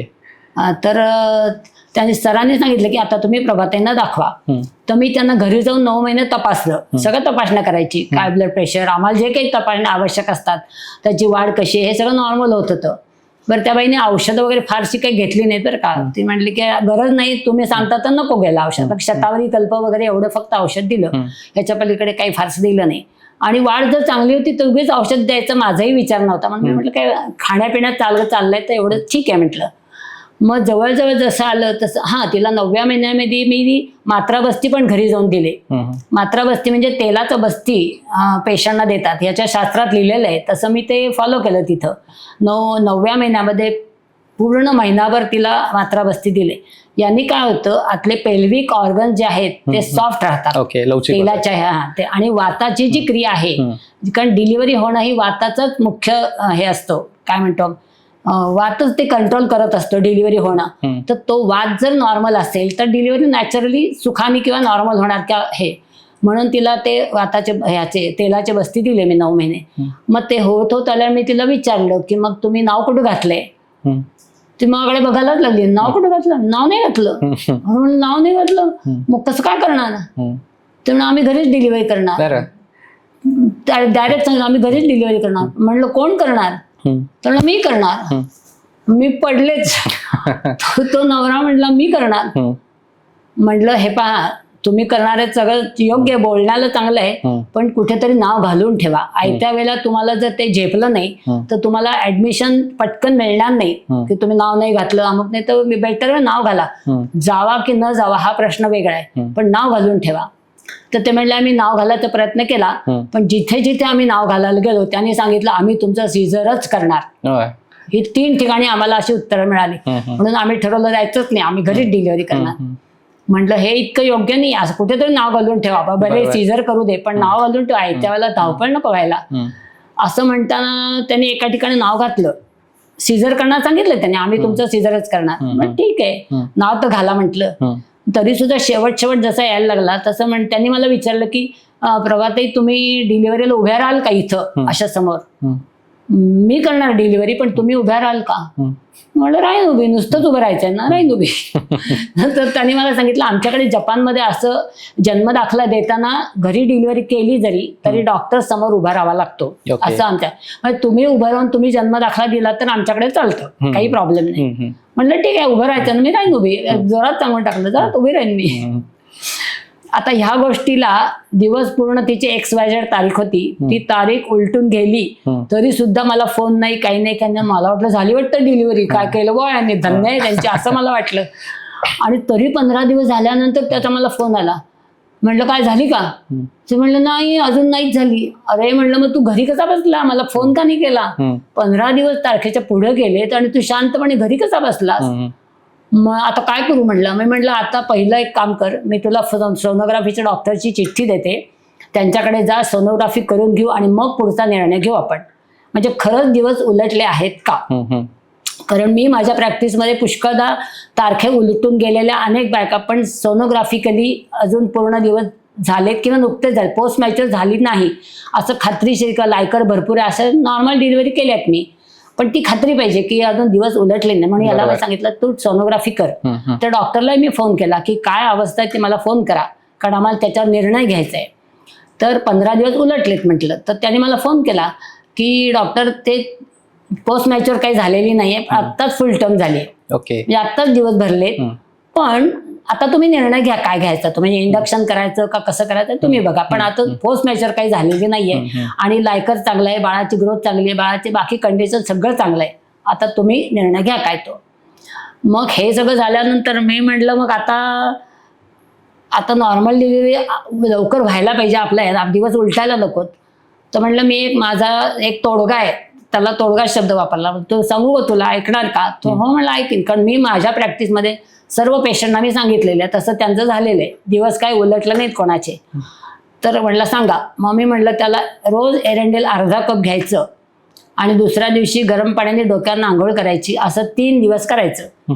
मग जुलाब झाले तरी चालेल, आता काय आपल्याला भीती नाही, डिलिव्हरीच होणार, याच्यापेक्षा वेगळं काय होणार आहे. बरोबर. तर आता जुलाब झाल्याची भीतीमुळेच बाळगू नको, होऊ दे 5 जुलाब 6 जुलाब होऊ दे, आणि थोडं हलका आहार दे तिला फक्त. असं 3 दिवस झालं तरी मला असं वाटायचं झाली वाटतं डिलिव्हरी. फोन नाही याचा अर्थ झाली वाटतं डिलिव्हरी. मग तिसऱ्या दिवशी फोन आला की आता दुखायला लागले तिला. म्हणलं ठीक आहे, आता दुखायला लागलं तरी 24 तास ती होत नाही, हे आधी लक्षात ठेव, जादूमंतर होणार नाही. पहिली खेप आहे, पहिली खेपेला पहिले 24 तास नुसतेच बाळाचं डोकं खाली सरकायला मदत होते, काय डिलिव्हरी होत नाही. त्याच्या पुढे खऱ्या काळ्या यायला लागतात, त्याच्या पुढे डिलिव्हरी होते, हे लक्षात ठेव. बरं म्हटला, तरी त्यांनी शांतपणे सहन केलं. तसेही 3 दिवस गेले तरी मला पुन्हा वाटत झाली वाटतं डिलिव्हरी, अजून फोन नाही म्हणजे झाली डिलिव्हरी असं. तर तिसऱ्या दिवशी मला रडत रडत फोन आला की प्रभाताई तुम्ही कसं सहन केलं इतके वर्ष, मी नाही आता बघू शकत. म्हटलं म्हणजे अजून नाही का झाली डिलिव्हरी? नाही म्हटलं अजून नाही झाली डिलिव्हरी. मी कपाळाला हातच लावला, म्हटलं मग शांत कसा बसलास तू? आता तू असं कर, एक गाडी आहे ना तुझ्याकडे, गाडी तयार ठेव, मी येते, आपण तिला हॉस्पिटलमध्ये घेऊन जाऊ, तिला ऍडमिट करे, पण मी तुझ्याबरोबर येते, कारण ती जबाबदारी माझी राहील, काही वाटत नको त्रास व्हायला, ऍडमिट करून मग आपण शांतपणे मी घरी येईन, तर तू गाडी तयार ठेव. हे मी बोलल्यानंतर त्या बाईने मला फोनवर ती बाई बोलली, ती म्हणली प्रभाताई जायच्या आधी तुम्ही मला एकदा तपासा, मग मी येईन, आतावर नाही येणार. म्हटलं ठीक आहे जाऊया. 6ची गोष्ट, सकाळी 5:30 पावणे 6ची गोष्ट. मी कोरेगाव पार्कमध्ये गेले, तपासलं तिला, आणि तपासल्यानंतर माझ्या तोंडातनं असे उद्गार आले, अरे ही आज नॉर्मल डिलिव्हरी 3 वाजता होणार. आज पटकन बोलून गेले मी, अरे ही नॉर्मल होणार 3 वाजता, 3 वाजेपर्यंत गेले वेळचं. हे मी बोलून गेल्यावर तो म्हणलं मग आता नाहीच जायचं. अरे म्हणलं असं नको करू, नॉर्मल होईल तुझी बायको, पण नॉर्मल होण्यासाठी आता तू घरी नको बाबा थांबू. आता मला त्याचं दडपण आलं की ह्या 3 दिवस घालवले तर आणखीनही 1 दिवस घालवायचा, मग घरी नको, हॉस्पिटलमध्ये राहू दे. नाही म्हणला, ते सिझरच करणार, त्यांनी मला सांगितलं. मी फोन केला त्यांना, ते म्हणले मी तुझं ताबडतोब सिझर करणार आहे. म्हणलं बरं, मग आता असं करू, मी जिथे वाघोलीला काम करते त्या हॉस्पिटलमध्ये मी सगळी तयारी करते, सिझरची तयारी ठेवते, करत नाही, सिझरची तयारी ठेवते, आणि सिझरच्या टेबलावरच तुझी हिची डिलिव्हरी करते, म्हणजे 1 मिनिटात सिझर घेता येईल आपल्याला. मी अॅनास्थेटिस्ट तयार ठेवला, पेडियाट्रिशियन तयार ठेवला, सिझरची सगळी तयारी ठेवली, ट्रॉली सुद्धा मांडल्यासारखी केली. म्हणलं आपण 10:30-11 वाजता मी पेशंटना घेऊन येते, असा मी इकडे फोन केला. ते म्हणले चालेल ताई, सगळी तयारी झालेली आहे. तो म्हणला नाहीच जायचं, पण और मी हाताबल झाले, म्हटलं आता नाहीच जायचं का सांगतोय? अरे म्हटलं मी डिलिव्हरी करणार, नॉर्मल करणार, मी लिहून देते ही नॉर्मल होणार आहे, पण तू हॉस्पिटलमध्ये चल, कारण हे मी काही ब्रह्मदेव नाहीये सर. ड्युरिंग डिलिव्हरी जर काही बाळाचा श्वास अडकला, काही झालं तर माझ्या हातात ना ऑक्सिजन, ना सक्शन, ना काही औषधं, ना इंजेक्शन, काहीच नाही माझ्याकडे, मी काहीच करू शकणार नाही. ते आपण हॉस्पिटलमध्ये करू, नॉर्मल करू, मी तुला शब्द देते की मी नॉर्मल करीन, पण आपण हॉस्पिटलमध्ये करू, घरी नको. त्याच्यावर त्यांनी मला काय म्हणावं की मी प्रभाते तुम्हाला लिहून देतो की या प्रोसिजरमध्ये पुढे जर काही वेळवाकडं झालं तर मी तुम्हाला जबाबदार धरत नाही. ओके, म्हणजे त्याला घरीच करायची होती. आणि मला इतका विश्वास दिला की तुम्ही भीती काय वाटते तुम्हाला की काही त्रास झाला तर मी काय, माझ्यावर येईल ना ते सगळं असं. तर मी तेही तुम्हाला लिहून देतो की इन केस तुम्हाला काही वेळेवाकडं बाळाला काही झालं तर तुम्हाला मी जबाबदार धरणार नाही, हे मी लिहून देतो तुम्हाला. मग काय प्रॉब्लेम आहे? आता काय मला पर्यायच नव्हता माझ्या पुढं. मग म्हटलं नाही करा, घरीच करायची. बाळ चांगलं आहे ना? हो म्हटलं बाळ चांगलं आहे. बाई चांगली आहे ना? हो ती चांगली आहे, काही प्रॉब्लेम नाहीये. बाळाच्या भोवती पाणी चांगलं आहे, आणखीन जो प्रोग्रेस ज्याला अपेक्षित आहे तशाप्रमाणे आहे, आणि 3 पर्यंत ती नॉर्मल व्हायला पाहिजे असा माझा अंदाज आहे. आणि माझ्या मनात खात्री होती, पण मी त्याला नाही बोलले, म्हटलं असा माझा अंदाज आहे. चालेल म्हणला. मग मी म्हणलं आता जरी घरी जाऊन येते, तर इतका वेळ बसून काय करू, याला बघण्याशिवाय दुसरं काहीच करायचं नाही. त्यांनी तयारी सगळी ठेवली होती. त्याने एक ड्रम लिहून दिला होता, मी तो ड्रम आणला, तर ऑटोक्लेव्हिंग करून ठेवलं, स्टरलाइज केलं, सगळं तयार होतं.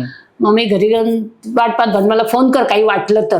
असे फोन नाही आला की वाटायचं अरे बापरे फोन नाही लागला का, असं भीती वाटायला लागली की फोन नाही लागला तो काय करणार, नकोच घरी बसा, जाऊया तिकडे. म्हणून मी शेवटी 1:30 वाजता गेलेच तिकडे. म्हटलं आता काय समोरासमोर होते, घरी जाऊन टेन्शन नको. आणि मग बरोबर 3:40 वाजता 8 पाऊण मुलगा नॉर्मल डिलिव्हरी झाली. ओके. तो नाचायलाच लागला. आणि त्यांनी काय केलं आणखीन माहितीये का गंमत, म्हणजे त्यांनी सगळे खोली अंधार करून ठेवली, म्हणजे सगळं बंद करून ठेवलं, एक पण उजेडाचा असा तिरीप पण नाही. मी म्हणलं हे अंधार का केलाय, तो म्हणला बाळाच्या डोळ्यात उजेड जाऊ नये असं आम्ही वाचलंय. हो म्हटलं पण बाळ तर दिसलं पाहिजे ना मला, बाळाच्या डोळ्यात उजेड नको जायला हे मान्य, पण बाळ कुठे हेच मला दिसत नाहीये, तर तू अंधार का केलाय सगळा, तू जरा उजेड कर जरा. मग त्यांनी थोडी एक खिडकी उघडली उजेडच्या, डिलिव्हरी झाली नॉर्मल, काही त्रास नाही झाला, ऍब्सोल्युटली काही त्रास नाही झाला. त्याच्यानंतर सगळं पुढचं जे सुतिका परिचर्या म्हणतो ती आपली सगळी मला त्यांनी करायला सांगितली. तुम्ही औषध काय सांगता ते देतो, काय खायला सांगते सगळं त्यांनी मला करायला दिलं, सगळं त्यांनी केलं, फॉलो केलं. आणि बाळाचे सेपरेट करून नाळ कापून दिल्यानंतर त्यांनी असं घेतलं आणि बाळाला उजेड नको म्हणून असं पांघरूनच घालून घेतलं. म्हणजे एवढा नाही त्रास होत. तर तुम्ही आधी 100 दिवे लावून जर बाळाला ठेवलं तर बाळाला त्रास होणार. जसं माईल दिवा असला म्हणून काही होत नाही, की असं नैसर्गिक उजेड आहे तेवढा चालतो त्याने काय. ओके. म्हणजे जपानमध्ये मोस्टली नैसर्गिक डिलिव्हरीलाच प्रेफर करतात आणि शक्यतो डॉक्टरांच्या उपस्थितीमध्ये घरी करण्याचा ते जास्त प्रयत्न करतात. बरोबर. नाही पण डॉक्टरांच्या त्यांचा कायदा आहे. ओके. त्याचा कायदा असल्याशिवाय तुमचा जन्मदाखलाच मिळत नाही. मग ओके. तो डॉक्टरनेही द्यावा लागतो. म्हणजे घरी डिलिव्हरी झाली असं म्हणून तुम्ही नाव नोंदवायला गेलात तर नाही, तर डॉक्टरचा दाखला आणा की मी डॉक्टर उभा होतो तिथं, डिलिव्हरी नॉर्मल झाली, मुलगा झाला, काय जे असेल ते. ओके. आता किचन फार्मसी हे एक नवीन मी ऐकलं, एक्झॅक्टली काय आहे किचन फार्मसी? किचन फार्मसी म्हणजे असं आहे की आपण घरामध्ये जे काही पदार्थ वापरतो त्यातले बरेचसे आपले आयुर्वेदिक औषध आहेत. त्याच्यामध्ये आपण जे मसाले वापरतो त्याच्यामध्ये खूपसे मसाले असे आहेत की ते औषधी म्हणून आपण वापरू शकतो. तर ते मला त्याचे गुण आता आपण शिकतो त्यावेळेला आपल्याला त्याचे गुण माहिती असतात. प्रत्येक जिरं समजा म्हटलं जिऱ्याचे गुण काय आहेत, बडीशोप म्हटलं बडीशोपेचे गुण काय आहेत, त्याचा वापर कुठे होतो. त्याच्यानंतर सुंठ काय आहे, त्याचा ते द्रव्य गुणाच्या मध्ये आम्हाला अभ्यास केलेला असतो. तो मी आणखीन अभ्यास केला, यांनी सांगितलं मी आणखीन अभ्यास केला. प्रत्येक द्रव्याचं गुण आणि त्याचा उपयोग कुठं करायचा, काय करायचं हे सगळं मी अभ्यास करून म्हटलं मग ठीक आहे देऊ शकते मी तुम्हाला. फक्त हे पहिल्या अवस्थेमध्ये तुम्हाला सांगेन मी, तुमची पुढच्या अवस्थेमध्ये तुम्ही किचन फार्मसी म्हणाल तर ते मला काही शक्य होणार नाही. पण सुरुवातीच्या काळामध्ये तुम्हाला साधे हे करायचंय, सर्दी खोकला झालाय तर त्याला मी चाटण देऊ शकता, तुम्ही लेप घालू शकता, शेकू शकता, या बारक्यासारख्या गोष्टी तुम्ही घरात करू शकता. त्याच्या पुढे नाही राहिलं तर मग तुम्हाला, पण त्याच्या जोडीला तुम्हाला थोडं पथ्य पण पाळायला पाहिजे, कारण त्यांच्याकडे खूप अपथ्य केलं जातं मुलांना, खूप म्हणजे खूप अपथ्य. ओके. तिथे तुम्ही मोस्टली टोकियो सारखी महत्वाची सिटी, जवळजवळ 5-6 सिटीजमध्ये तुम्ही लेक्चर्स दिले. हो. तर त्यांचा फीडबॅक काय आला याच्यानंतर, म्हणजे किचन फार्मसी म्हणा किंवा बाळाचं ते वापरतात ना. ओके. तर बायका वापरतात. आता घरातलेच पदार्थ आहेत ना, जिरं, सुंठ, मिरे, जायफळ, ह्या सगळ्या गोष्टी आपल्या घरात, लवंग आहे, हे सगळं आपल्या घरात वेलदोडे आहेत, ते आपल्या घरात असलेल्या वस्तू आहेत, त्यामुळे त्यांना वापरायला सोपं झालं, जास्त वापरतात ते. ओके. त्यांच्याकडे ह्या गोष्टी म्हणजे पिकतात, असतात ओके, इझिली मिळतात. पण हे सगळे स्पायसेस म्हणून ते घेतात, त्यांना औषध माहित नाहीये. ओके. ते सगळे स्पायसेस म्हणून ते घेतात, कारण काही स्पायसेस वापरत असतील किंवा आता नवीन त्याने अभ्यास केला असेल स्पायसेसचा, त्यांना हवे असतील तर ते त्यांच्याकडे मिळतात स्पायसेस. एका लेक्चरमध्ये 10-12 पेडियाट्रिशियन आले होते, लहान मुलांचे डॉक्टर आले होते. आणि मी जेव्हा बेबी मसाज ते दाखवून झालं त्याच्यानंतर ते सगळे बसले होते. ते म्हणले की आम्ही तुम्हाला एक प्रश्नाचा विचारतो की आमच्याकडे सगळ्या मुलांना कान फुटण्याची क्रिया होते. ओके. कान फुटण्याची क्रिया आमच्याकडे मोठ्या प्रमाणावर आहे, तर त्याचं कारण काय आहे? म्हणलं सोपं कारण आहे, मला माहिती आहे तुमचं काय काय आहे ते. सोपं कारण आहे, कारण तुम्ही सगळे नको ते पदार्थ तुम्हाला लहान मुलांना खायला देता. हे पहिल्या चुकीचं आहे, पहिलं ते आहे. तर त्याच्यामध्ये दही, कोल्ड ड्रिंक, 2-2.5 वर्षात मी स्वतः पहिले मी जिथं हॉटेलमध्ये उतरले होते तिथे आई फ्रीज उघडते, ऑरेंजची बाटली देते, मुलं असं घटघट गार पिते, 2-2.5 वर्षाचं मूल. म्हटलं हे आम्ही आमच्याकडे मुलांना कधीच देत नाही. हे सगळं दही, आईस्क्रीम सुद्धा लहान मुलं खात असतात. केळी लहान मुलं खात असतात. म्हणजे जे नको ते पदार्थ सगळे तुम्ही त्यांना देतात. त्यामुळे काय होतं, त्या मुलाच्या शरीरातला कफ वाढतो आणि कफ वाढून त्यांना रनिंग नोजची पहिली कंप्लेंट, नाक व्हायला लागतं, डोळे व्हायला लागतात, खोकला येतो, कफ होतो. आणि त्याच्यानंतर काय होतं, घशाला एकदा सूज आली की घशाची आणि कानाची एक युस्टेशियन ट्यूब जी आहे ती कॉमन आहे. म्हणजे घशात सूज आली की ती कानात पण सूज येते. म्हणून पुष्कळदा आपल्याला सुद्धा घशाला सूज आली की कान दुखतो, कान खाजतो, असं आपल्याला सुद्धा होतं. तर म्हटलं ती युस्टेशियन ट्यूब्स इन्फ्लेम झाल्यामुळं त्या इन्फेक्शन, तुमचं जे घशाचं इन्फेक्शन ते कानात जातं आणि कानात इन्फेक्शन होऊन मिडल इयर जो असतो तो कान फुटतो तुमचा. ते पसच होतं त्याच्यामध्ये. कारण तुम्ही पथ्य थांबतच नाही. हे सगळं होतंय तरी तुमचं हे खाणं पिणं चालूच आहे. हे पहिलं बंद करा. हे बंद असं सांगितल्यावर सगळे ओरडले, ओ दिस इज द रिझन, असं म्हणलं. हो, दिस इज द रिझन. म्हटलं हे बंद करा, तुमचे आजारच थांबतील सगळे. आणि मी माझ्या प्रॅक्टिसमध्ये अनुभवलंय सगळं. जेव्हा मुलांची हे खायचं नाही असं सांगितलं, त्या मुलांना औषधच दिलं नाही, पण ती मुलं ऐकतात. हेही तुम्हाला सांगते. आता ह्या सगळ्या गोष्टी सांगितल्या, म्हणजे तुम्ही जपानचा पण एक्सपिरियन्स सांगितला, प्रेग्नन्सीचा पण सांगितला. आता एक सगळ्यात महत्त्वाचा आणखीन एक विषय असतो स्त्रीचा, की मेनोपॉज. म्हणजे हा सगळ्याचा शेवटचा टप्पा मानला जातो. ऍक्च्युली या सिच्युएशनमध्ये खूप स्त्रियांना खूप काही सहन करायला लागतं. तर हे कसं थांबवता येईल, किंवा याचे दुष्परिणाम पण होतात बऱ्याचशा, तर त्याबद्दल थोडंसं तुम्ही काय सल्ले द्याल? आता पहिलं त्याच्यामागचं कारण समजून घेतलं पाहिजे आपल्याला, की मेनोपॉज म्हणजे काय.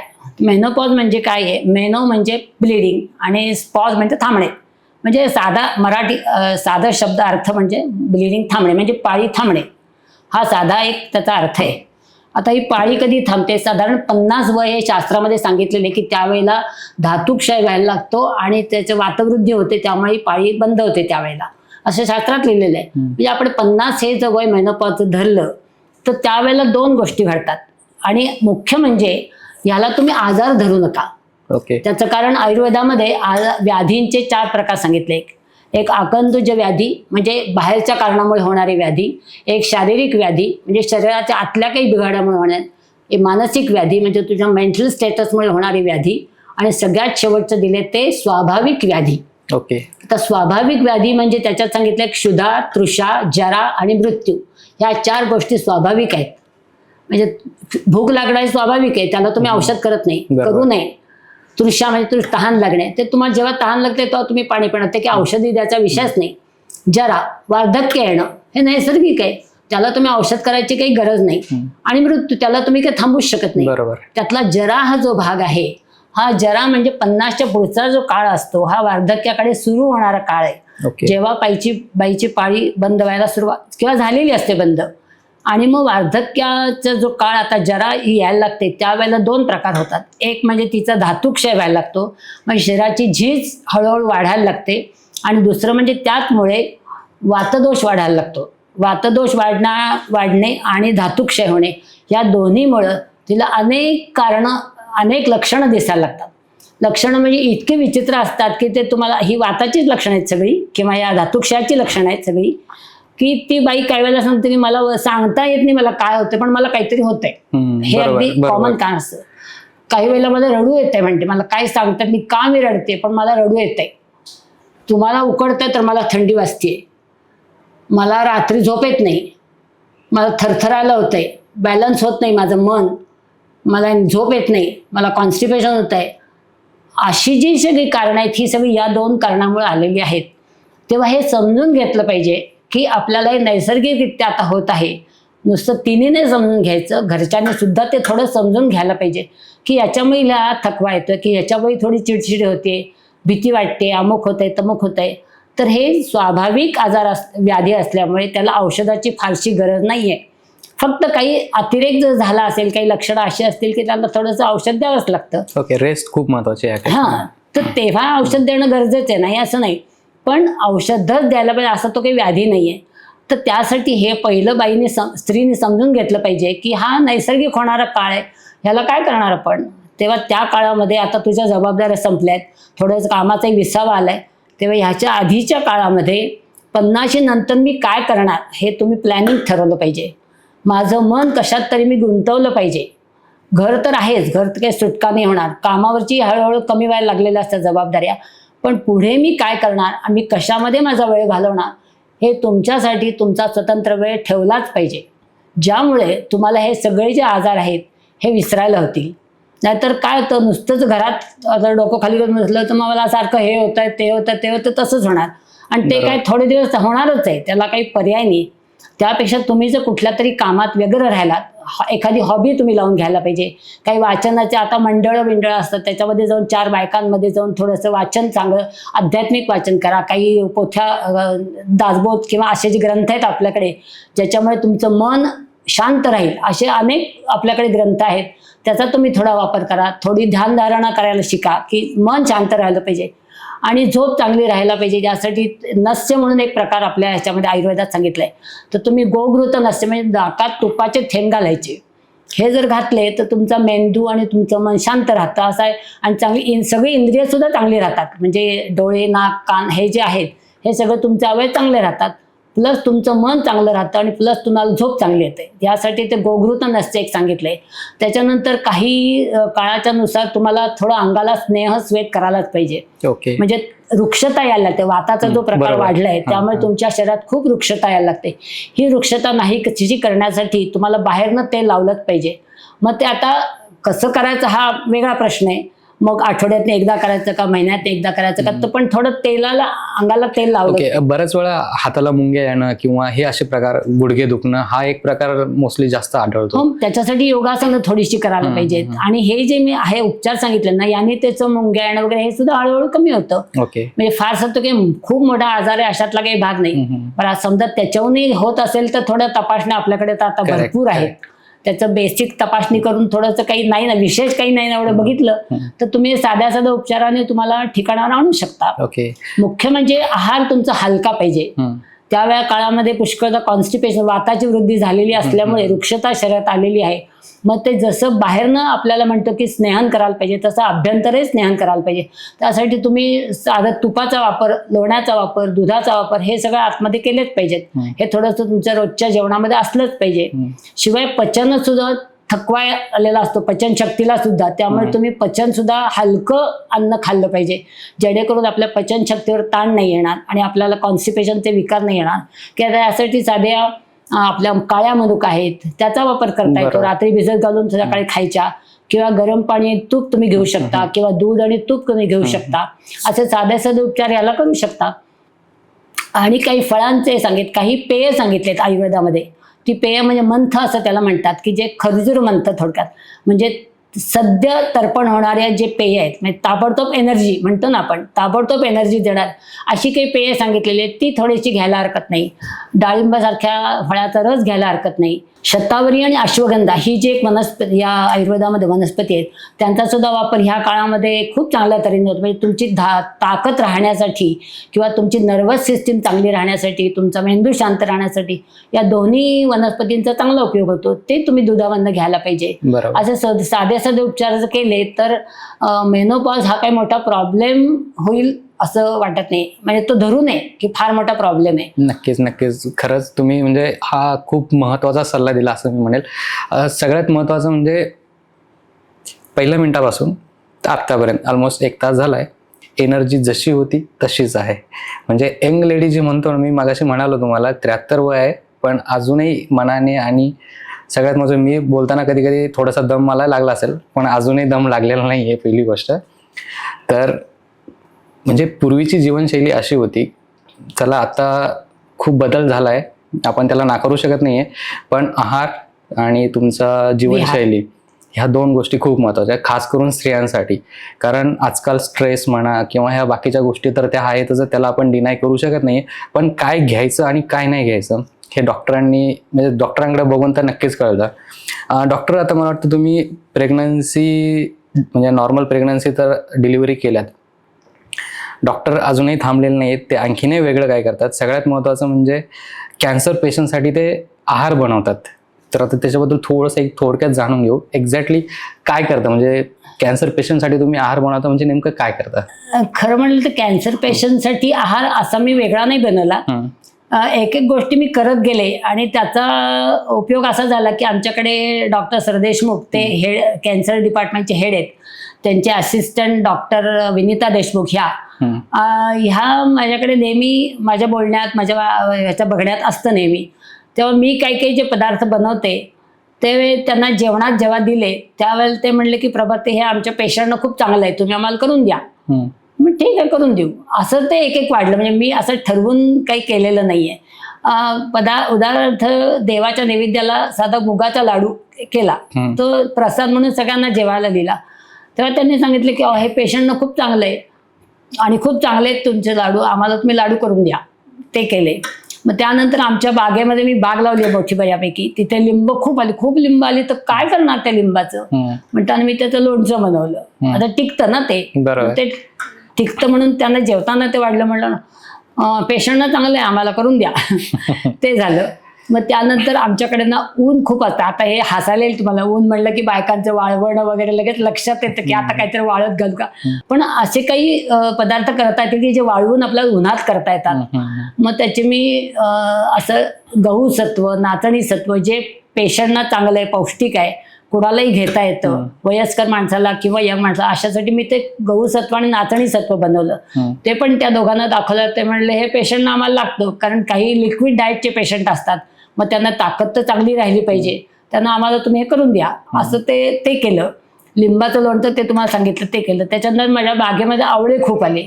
मग आता आवळे खूप आले तर काय करणार आवळ्याचं एवढ्या. मग आवळ्याची ऊन आहेच आमच्याकडे भरपूर, आवळ्याची सुपारी केली गेली. मग आवळ्याचं बोरावळा केला आणि तो जेव्हा ह्या डॉक्टरांना ह्यांना दिला तेव्हा ते म्हणलं पेशंटना लागतो आम्हाला, कारण आमच्या कॅन्सरच्या पेशंटना पुष्कळदा केमोथेरपी, रेडिओथेरपी चालू असताना मळमळ, उलट्या हे सगळे प्रॉब्लेम येतात. तेव्हा आम्हाला मोरावळा खूप महत्वाचा आहे, तुम्ही आम्हाला करून द्या. असं ते कॅन्सर पेशंटसाठी केलं गेलं सगळं. म्हणजे मी ठरवून नाही केलं. त्याच्यानंतर दुसरं सांगते, आमच्याकडे गुलाबाची बाग मी लावली. माझ्याकडे खूप गुलाबाची रोपं मी लावली आणि झाडं, गुलाब खूप येतात. 3-3 हजार फुलं एक वेळेला मी काढलेली आहेत. तर त्याचा एवढ्या गुलाबाचं करू काय, मग मी त्याचा गुलकंद केला. मग आमचे डॉक्टर म्हणले आम्हाला द्या ना, आमच्या पेशंटना लागतंय ते सगळं, उष्णता खूप वाढते पेशंटना, तर आम्हाला गुलकंद हवाय. मग तो तुम्ही आम्हाला खडीसाखरेचा करून द्या. मग ठीक आहे, खडीसाखरे काय, साखर ही घालायची का ती घालायची काय, असं ते मी करत गेले. आणि तसं ते कॅन्सरच्या पेशंटना त्यांनी उपयोग केला. म्हणजे कुणाला द्यायचं आहे त्यांचा भाग आहे. मी केलं आणि केल्यावर त्यांना दाखवलं की हे आज नवीन केलं, हे नवीन केलं. असं त्याने मग ते कॅन्सरच्या पेशंटना बऱ्याच वेळा वापरायला लागले. ओके, आता जाता ऍक्च्युली 2 गोष्टी आहेत. एकतर किशोरवयीन मुलींमध्ये ज्यावेळेस पाळी चालू होते त्यावेळेस आजकाल पेन किलर घेण्याचं प्रमाण खूप वाढलंय. हा एक माझा प्रश्न आहे. दुसरा प्रश्न असा आहे की IVF हा एक सध्या खूप मोठा कॉन्सेप्ट, जी टर्म म्हणतो आपण IVF, हा सध्या खूप चाललाय. तर ह्या 2 गोष्टी टाळायच्या असतील तर त्या स्त्रीनी किंवा त्या मुलींनी काय करायला पाहिजे? आता यंग मुलींमध्ये तुम्ही जे पेन किलरचं म्हणता तर ते सुद्धा थोडंसं म्हणजे ते समजून सांगितलं पाहिजे मुलींना सुद्धा की थोडंसं दुखणारच, त्याला लगेच झोपून राहायचं, ते औषध पाहिजे असं काही करायची गरज नाहीये. आणि आपल्याला कधीतरी अगदी अतिरेक झाला तर गोळी द्यायची, मी नाही म्हणत नाहीये, पण त्याच्यासाठी काही गोष्टी आपण घरगुती करू शकतो. म्हणजे साधं ओवा किंवा शेपा, असं जे एक बळान शेपा म्हणून एक मिळतो, तर ते ओवा आणि शेपा ह्या जवळ 2 गोष्टी इतक्या सुंदर आहेत वापरण्यासाठी की त्यांचा युटराईन कॉन्ट्रॅक्शनवर चांगला इफेक्ट होतो. म्हणजे युटरस घट्टपणे असं ताकद वाढते त्याची. तर ते तुम्ही बारीक चूर्ण करून गरम पाण्यात जर दिलं तर पोटाच्या दुखण्याची क्रिया कमी होते. दुसरी गोष्ट, त्या काळामध्ये पुष्कळदा मुलींना कॉन्स्टिपेशन होतं, तर ते होत नाही ना, एवढं लक्ष द्या. म्हणजे हे पेन त्या मनाने मग थोडंसं कमी होणार, बंद होणार नाही, कारण तो निसर्ग आहे, ते थोडंसं पेन होणारच. त्यामुळे ते तुम्ही त्याला समजूनच सांगायचं की ठीक आहे हे होणारच थोडंसं. तर त्या काळामध्ये जर तुम्ही थोडंसं ह्या औषध अशी वापरलं किंवा पोट शेकलं साधंसं नुसतं, शेकण्याने सुद्धा ते कमी होतं. कंबर शेकली, ओटीपोट शेकलं तरी ते कमी होतं. आता लेप बी घालायचं मुलींना वेळ नसतो ना, तर काही लेप सुद्धा आहेत चांगले की ते घातलं तर पोट दुखणं कमी होतं. पण ते नको, ओवा आणि शेपा नुसतं चूर्ण गरम पाण्यात घेतलं ना तरी ते कमी होतं. आणि शेकणं साधी गोष्ट आहे. आणि अतिरेक झाला तर गोळी घ्यायला नाही, घ्यावी जरूर घ्या, पण नेहमी तरी गोळ्या किती घेणार, ते थांबणार कधी, पेन डिलिव्हरी होईल त्याच्यानंतर ते थांबतं.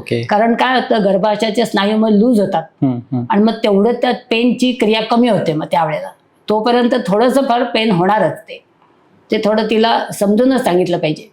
IVF पर्यंत जाण्याची तिथपर्यंत वेळच येऊ नये त्यासाठी काय? नाही, पण IVF का होतं माहितीये का, लेट एज जेव्हा झालं ना तेव्हा नॉर्मल प्रेग्नन्सी होण्याचे चान्सेस जेव्हा कमी व्हायला लागतात तेव्हा मग ते IVFचा आता हे येतो. तर ते आपण कमी करायचं म्हणजे तुम्ही प्रेग्नन्सीचं वयच कमी करायला पाहिजे हे तर पहिलं सांगायला पाहिजे. नैसर्गिकरित्या जेव्हा होईल तेव्हा 30च्या आतमध्ये जर तुमची प्रेग्नन्सी राहिली तर तुम्ही निश्चित नॉर्मल प्रेग्नन्सी तुम्ही कॅरी करू शकाल. पण त्याच्यानंतर पुढे पुढे जसं जाईल तसं तुमची क्षमता कमी व्हायला लागते. आपल्या ह्याची ओव्हम बाहेर पडण्याची, बीजाची, हे सगळं कमी व्हायला लागतं म्हटल्यावर तुम्हाला प्रेग्नन्सीचे चान्सेस कमी व्हायला लागतात. मग पुन्हा हे औषधं खा, ते औषधं खा, असं खूप हार्मोन थेरपी द्यावी लागते. हार्मोन थेरपीने सुद्धा काही वेळेला होत नाही म्हटल्यावर मग ते IVF करावं लागतं. बरोबर. नवरात्र चालू झालेले आहेत आपले. नारी शक्तीचं आपण ही सिरीज याच्यासाठीच करतोय की अजूनही समाजामध्ये महिलांच्या आरोग्याकडे सेकंडरी म्हणून बघितलं जातं. तर अशासाठी तुम्ही काय सांगाल? म्हणजे कसं असतं, घरातली स्त्री जर भक्कम असेल तर पुढचं सगळंच भक्कम राहील. म्हणजे आपण म्हणतो स्त्री शिकली प्रगती झाली, बरोबर, हे फक्त म्हणण्यापुरतं आलं, पण आजाराकडे कोणी बघतच नाहीये. म्हणजे छोट्या छोट्या गोष्टी आहे. लहान मुलीचं ज्यावेळेस फर्स्ट पाळी स्टार्ट होते आपण तिथे सुद्धा आपण अजूनही तेवढी मानसिकता नाही की आपण ते ऍक्सेप्ट करायला पाहिजे. बरोबर. तर जाता आता तुम्ही काय सांगाल स्त्रियांसाठी? नाही, स्त्रियांच्या आरोग्यासाठी सुद्धा ना महत्वाचा मुद्दा म्हणजे तुम्ही पण हे समजलं पाहिजे, म्हणजे घरच्यांनी सुद्धा हे समजलं पाहिजे की ती सुद्धा एक माणूस आहे. तिला या जबाबदाऱ्या मानसिक आणि शारीरिक असं दोन्ही बॅलन्सिंग करून ती सगळ्या जबाबदाऱ्या पार पडताना तिने तिच्या आरोग्याकडे लक्ष दिलं नाही तर तुम्ही तिला फोर्स केला पाहिजे की हे का औषध घेत नाहीस, का त्या डॉक्टरकडे जात नाहीस, का तपासणी करत नाहीस, असं तुम्ही थोडा फोर्स केला पाहिजे. पण ती काय करते, जाऊ दे, हे झाल्यावर करू, ते झाल्यावर करू, असं ती आपल्या स्वतःच मागे टाकते. पण ते तसं न टाकताना घरच्यांनी सुद्धा तिचं इम्पॉर्टन्स लक्षात घेतला पाहिजे की ती जर हेल्दी असेल तर तुमचं घर हेल्दी राहणार. ती जर अनहेल्दी राहिली की तुमचं ढेपाळणारच तुम्ही. म्हणजे कसं होतं, कणाच मोडला ज्याला म्हणतो ना आपण, तसं ते होतं. एक दिवस जर घरातली बाई आजारी पडून झोपली, सगळ्यांचे चेहरे पाहण्यासारखे होतात. म्हणजे हिला काही व्हायलाच नाही पाहिजे अशी यांची भावना, हिला काय व्हायला, ही सतत उभीच पाहिजे. पण तुम्ही समजून घ्या की हे सगळं करत असताना तुम्हाला आजार झाले की तुम्हाला तिने डॉक्टरकडे न्यायला पाहिजे, तुमच्याबरोबर यायला पाहिजे. पण ती आजारी पडल्यानंतर असं म्हणता का, चल डॉक्टरकडे, मी येतो तुझ्याबरोबर, असं तुम्ही म्हणता का? त्यावेळेला पुष्कळ लोक म्हणतात, जा की डॉक्टर ओळखीचे आहेत तुझ्या. अरे हे काय, तुम्ही तिचं थोडं मानसिक तरी हे आधार द्या ना की मी आहे ना बरोबर, चल ना तू डॉक्टरकडे, औषध घे. किंवा मुलांनी समजून घेतलं पाहिजे की आज आईने चहा नाही केला तर आपण करू चहा, आपण खायला करू, आपलं काही दुसरं मॅनेज करू. पण आई हे काय तू झोपून करायला, असं नाही म्हणायला पाहिजे. मग ती काय करते बिचारी, जाऊ दे माझ्याकडे नको, ह्यांचं सगळं होऊ दे, असं ते चिडचिड नको म्हणून ती सगळं बिचारी रेटत नाही. तसं नाही करायला पाहिजे. तिच्या आरोग्यही महत्वाचं आहे हे सगळ्यांनी घरच्यांनी समजून घेतलं पाहिजे. म्हणताना ती स्वतःकडे लक्ष देईल, न द्यायला काय झालं, पण तिला वेळच देत नाही तुम्ही लक्ष द्यायला. कारण माझं हे काम झालंच पाहिजे, तुमचं हे काम झालंच पाहिजे, तिचं हे काम झालंच पाहिजे. मुलं म्हणतात आई माझा डबा झालाच पाहिजे, नवरा म्हणतो माझा डबा झालाच पाहिजे, माझं ते ऑफिसचं हे काम तू करून ये बरं का मी नसताना. घरी असेल तर ती बिचारी बाहेर काम करणे असेल तर मग तिच्या हाल बघायलाच नको. बरोबर. पण सगळं, पण तरी सुद्धा आता ऑफिसमध्ये काम करणाऱ्या बायका त्यांचे पुष्कळदा चेकअप वगैरे होत असतात, कंपन्यांमधनं बऱ्याचशा ठिकाणी होतात. त्यामुळे आपोआप काही गोष्टी कळतात. पण तरी सुद्धा औषध घेणं, त्याच्यासाठी काही सांगितलेलं उपचार करणं, हे तुम्ही थोडंसं तिला मदतच केली पाहिजे की हो आपल्याबरोबर ती पण तेवढीच महत्वाची आहे, तिचं आरोग्यही महत्वाचं आहे, हे सगळ्यांनी समजून घेतलं पाहिजे. आणि तिने सुद्धा थोडंसं ठीक आहे ह्यांचं होईलच ना, आपलं तरी बघितलं पाहिजे, आपण धड तर पुढचं धड सगळं, तेव्हा तिने थोडं लक्ष द्यायलाच पाहिजे. त्यासाठी आपण आपल्याकडे लक्ष दिल्याशिवाय होणार नाही, कोणी तुमचं करायला येणार नाही, तुम्हालाच लक्ष द्यायला पाहिजे. पण हे घरच्यांनी समजून घेतलं पाहिजे की आपली थोडी जबाबदारी आहेच. बरोबर. डॉक्टर, खूप महत्त्वाचे सल्ले दिलेत तुम्ही महिलांसाठी. आणि मी तर म्हणेल खरंच ह्या डॉक्टरांकडे बघितल्यानंतर असं वाटतं की आयडल जो कोणी आपण म्हणतो ना, एक आयडल असावा, तर डॉक्टरांकडे बघून ना तुम्हाला म्हणजे एक तरी मिनिट असं वाटेल की नाही यांच्यासारखं आपण पण एवढं या वयामध्ये एवढी एनर्जी आपल्यात पण असायला हवी. म्हणजे स्त्रियांसाठी तर मी म्हणेल आपण चला आता आम्ही नवरात्रीसाठी नारी शक्ती घेतोय, प्रत्येक फील्डमधल्या महिलांना बोलवतोय. आज ज्या डॉक्टर होत्या त्या गायनॉलॉजिस्ट होत्या, त्यांनी नॅचरल डिलिव्हरीज केला, इवन ते जापानला जाऊन आले. आज ते कॅन्सर सारख्या म्हणजे जे पेशंट आहेत त्यांच्यासाठी ते आहार बनवतात. खरंच खूप अभिमानाची गोष्ट आहे आणि एक आनंद पण वाटतो. म्हणजे आज त्या 73 वर्षाच्या असून सुद्धा तेवढं त्यांच्यात पॉवर आहे. नारी शक्तीचा आपण हा जागर करतोय आता या नवरात्रीमध्ये. तर डॉक्टर तुम्ही खूप महत्त्वाचे सल्ले आणि टिप्स दिलेले आहेत. तर तुमच्या टिप्स आणि सल्ले मला वाटतं प्रत्येक महिला घेईल आणि तिचं स्वास्थ्य हे चांगलं राहील अशी अपेक्षा करूयात आपण. निश्चित. आणि सगळ्यात महत्त्वाचं म्हणजे तुम्हाला तुमच्या दीर्घायुष्यासाठी तुम्हाला खूप खूप शुभेच्छा. खूप धन्यवाद. आणि तुमची एनर्जी अशीच अजून 100-150 हो ही आमच्या टीमकडनं तुम्हाला धन्यवाद. शुभेच्छा. तर स्वस्थ राहा, सशक्त राहा आणि भेटूया अशाच एका पुढच्या स्त्री शक्ती सोबत पुढच्या एपिसोडमध्ये. धन्यवाद.